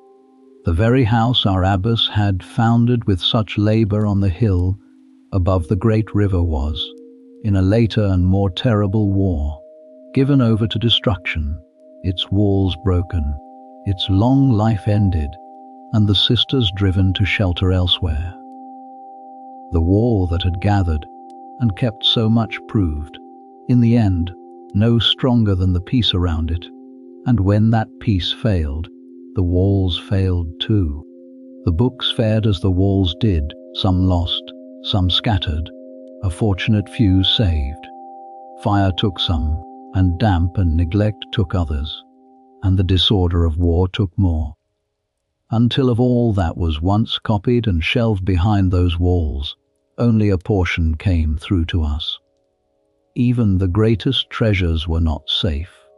The most famous illuminated manuscript of our abbess's own visionary book, that glowing thing of gold and color made under her direction, survived the long centuries only to vanish in the chaos of a modern war, lost and never found. And here is the quiet mercy in the tale. It survives to us at all only because, some years before it was lost, a community of sisters had set themselves to copy it by hand, faithfully, image by image, so that when the old book vanished, the patient new copy remained, the same art that had saved her words in the first place. The slow copying by devoted hands saved them a second time, across the very gulf that swallowed the original. For a long stretch of those later centuries, she herself was half forgotten, or remembered only dimly and locally, a holy woman of a particular region, her music unsung, her medicine little read, her books lying quiet on a few library shelves. This is the ordinary fate of nearly everyone the past produces, to fade, to be set aside, to become a name in an old catalogue that almost no one opens. And for a long time it seemed that this would be her fate too, that the herb women behind the walls would slip wholly into the silence that had already swallowed so many of their sisters, remembered, if at all, only as a vague and pious rumour of long, dead nuns who once grew herbs. And here is a gentler truth that softens the whole account of loss. Even where the walls fell and the particular books were scattered, the knowledge itself did not simply vanish, for it had already flowed outward, long before, into 100 other channels. The plant lore the convents had kept and copied had passed, over the centuries, into the great printed herbals that came with the age of the press, into the household receipt books that ladies and good wives kept and handed down, into the everyday practice of the village healers, who had always shared so many of the same remedies. The knowledge behind the wall was never wholly sealed there. It seeped and spread and mingled with the wider stream of common healing, so that when the houses themselves were swept away, much of what they had guarded was already safe elsewhere, growing quietly in gardens and written into other books and living in other hands. A river does not die because one of its springs is stopped, and the healing knowledge of the herb women had many springs and ran into many waters. But the knowledge she had helped to keep proved, in the end, as hardy as the spelt she loved, and slow returns came at last. Her strange and soaring music was found again, and sung again, and carried out into the wide world on recordings, so that melodies first raised in a Rhineland choir 900 years ago now fill quiet rooms across the whole earth. Her books of medicine were studied afresh, and something of a following grew up around her remedies, people once more steeping her herbs and baking her spiced biscuits and speaking, however loosely, of her greening power. And in our own age the Church, that had always honoured her in her own region, raised her, formally and at last, to its highest ranks of teachers and saints, so that the poor little unlearned woman was named, 9 centuries on, among the great doctors of her faith. We tell it here simply as history, calmly, as one more turn in the long story, but it is a fitting turn that the keeper of so much quiet knowledge should herself, so long after, be kept and honoured in return. There is a living thread in it, too, not only old books and old music, but a place that took up the life again. The community our abbess founded did not vanish utterly when its first great house was thrown down. Driven from the hill above the river, the sisters carried their life across the water and kept it alive, in one form and another, through hard centuries, until in a later and quieter age a new house rose once more in her name, near the old daughter foundation, and women took up again, on that same stretch of the great river, the ordered round of prayer and work she had shaped so long before.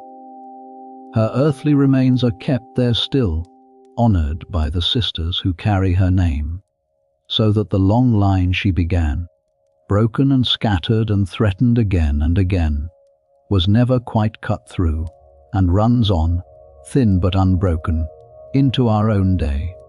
It is a rare thing, that continuity, and a gentle one to rest the mind upon.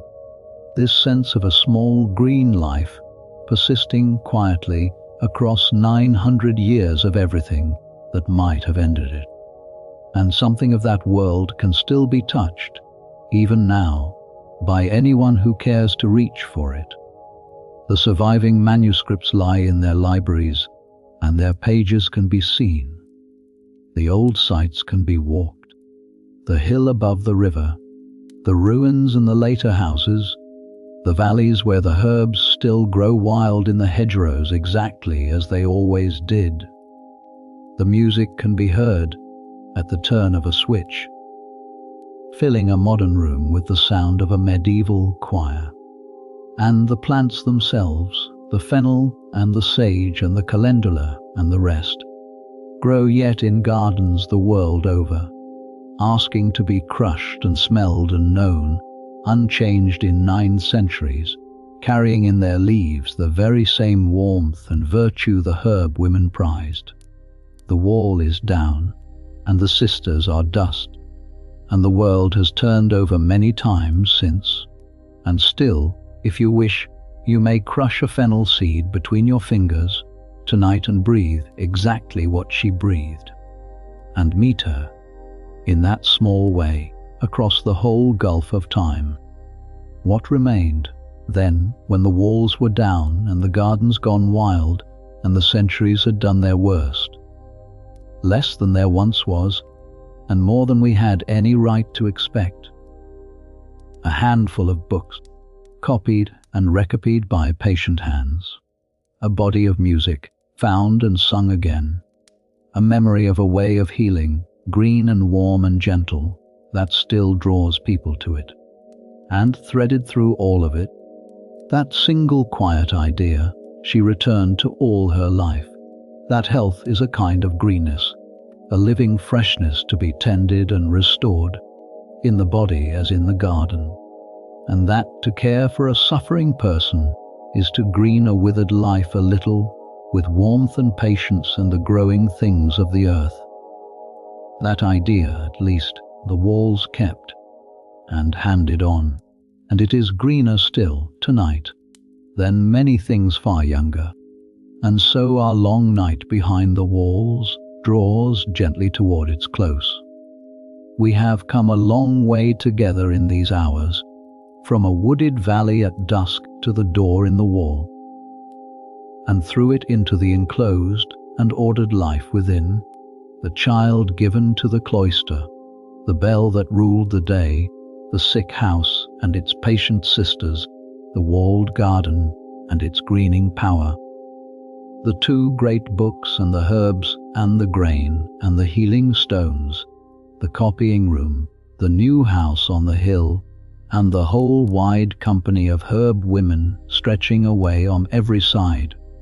It has been a slow journey and an unhurried one, and there was never anything in it you needed to hold on to, and there is nothing now you need to carry into the morning. The garden is dark now. Behind its wall, the physic bed's gone quiet under the night, the drying loft breathing out its faint mingled sweetness into the dark. The stillroom fire is banked to embers. Somewhere a single sister keeps her watch in the sick house, and the rest of that small walled world has gone down into sleep, as the whole of it did, night after night, for hundreds of quiet years. There is nothing left to tend, and nothing left to remember, and nowhere at all you need to be. So let yourself grow heavy now, and let the day fall away from you, layer by layer, the way the light fell from the valley at dusk when we began. Let your breath slow and your shoulders soften, and let the whole gathered world of the herb women, their garden and their books and their greening power, settle gently into the dark alongside you. You have wandered a very long way tonight, and you have arrived, at last, exactly where you meant to be, which is here and warm and ready for sleep. Sleep well. The Quiet Apothecary will be back soon, with another quiet chapter, another walled garden, another slow evening of remedies and stories, whenever you are ready to return. There is no hurry, and there never was. For now, there is only this: the last of the embers settling in the grate, the green things growing on unhurried, in the dark behind the wall, and the whole of a long, quiet night ahead of you, unbroken and entirely your own. Rest now. All is well. Good night.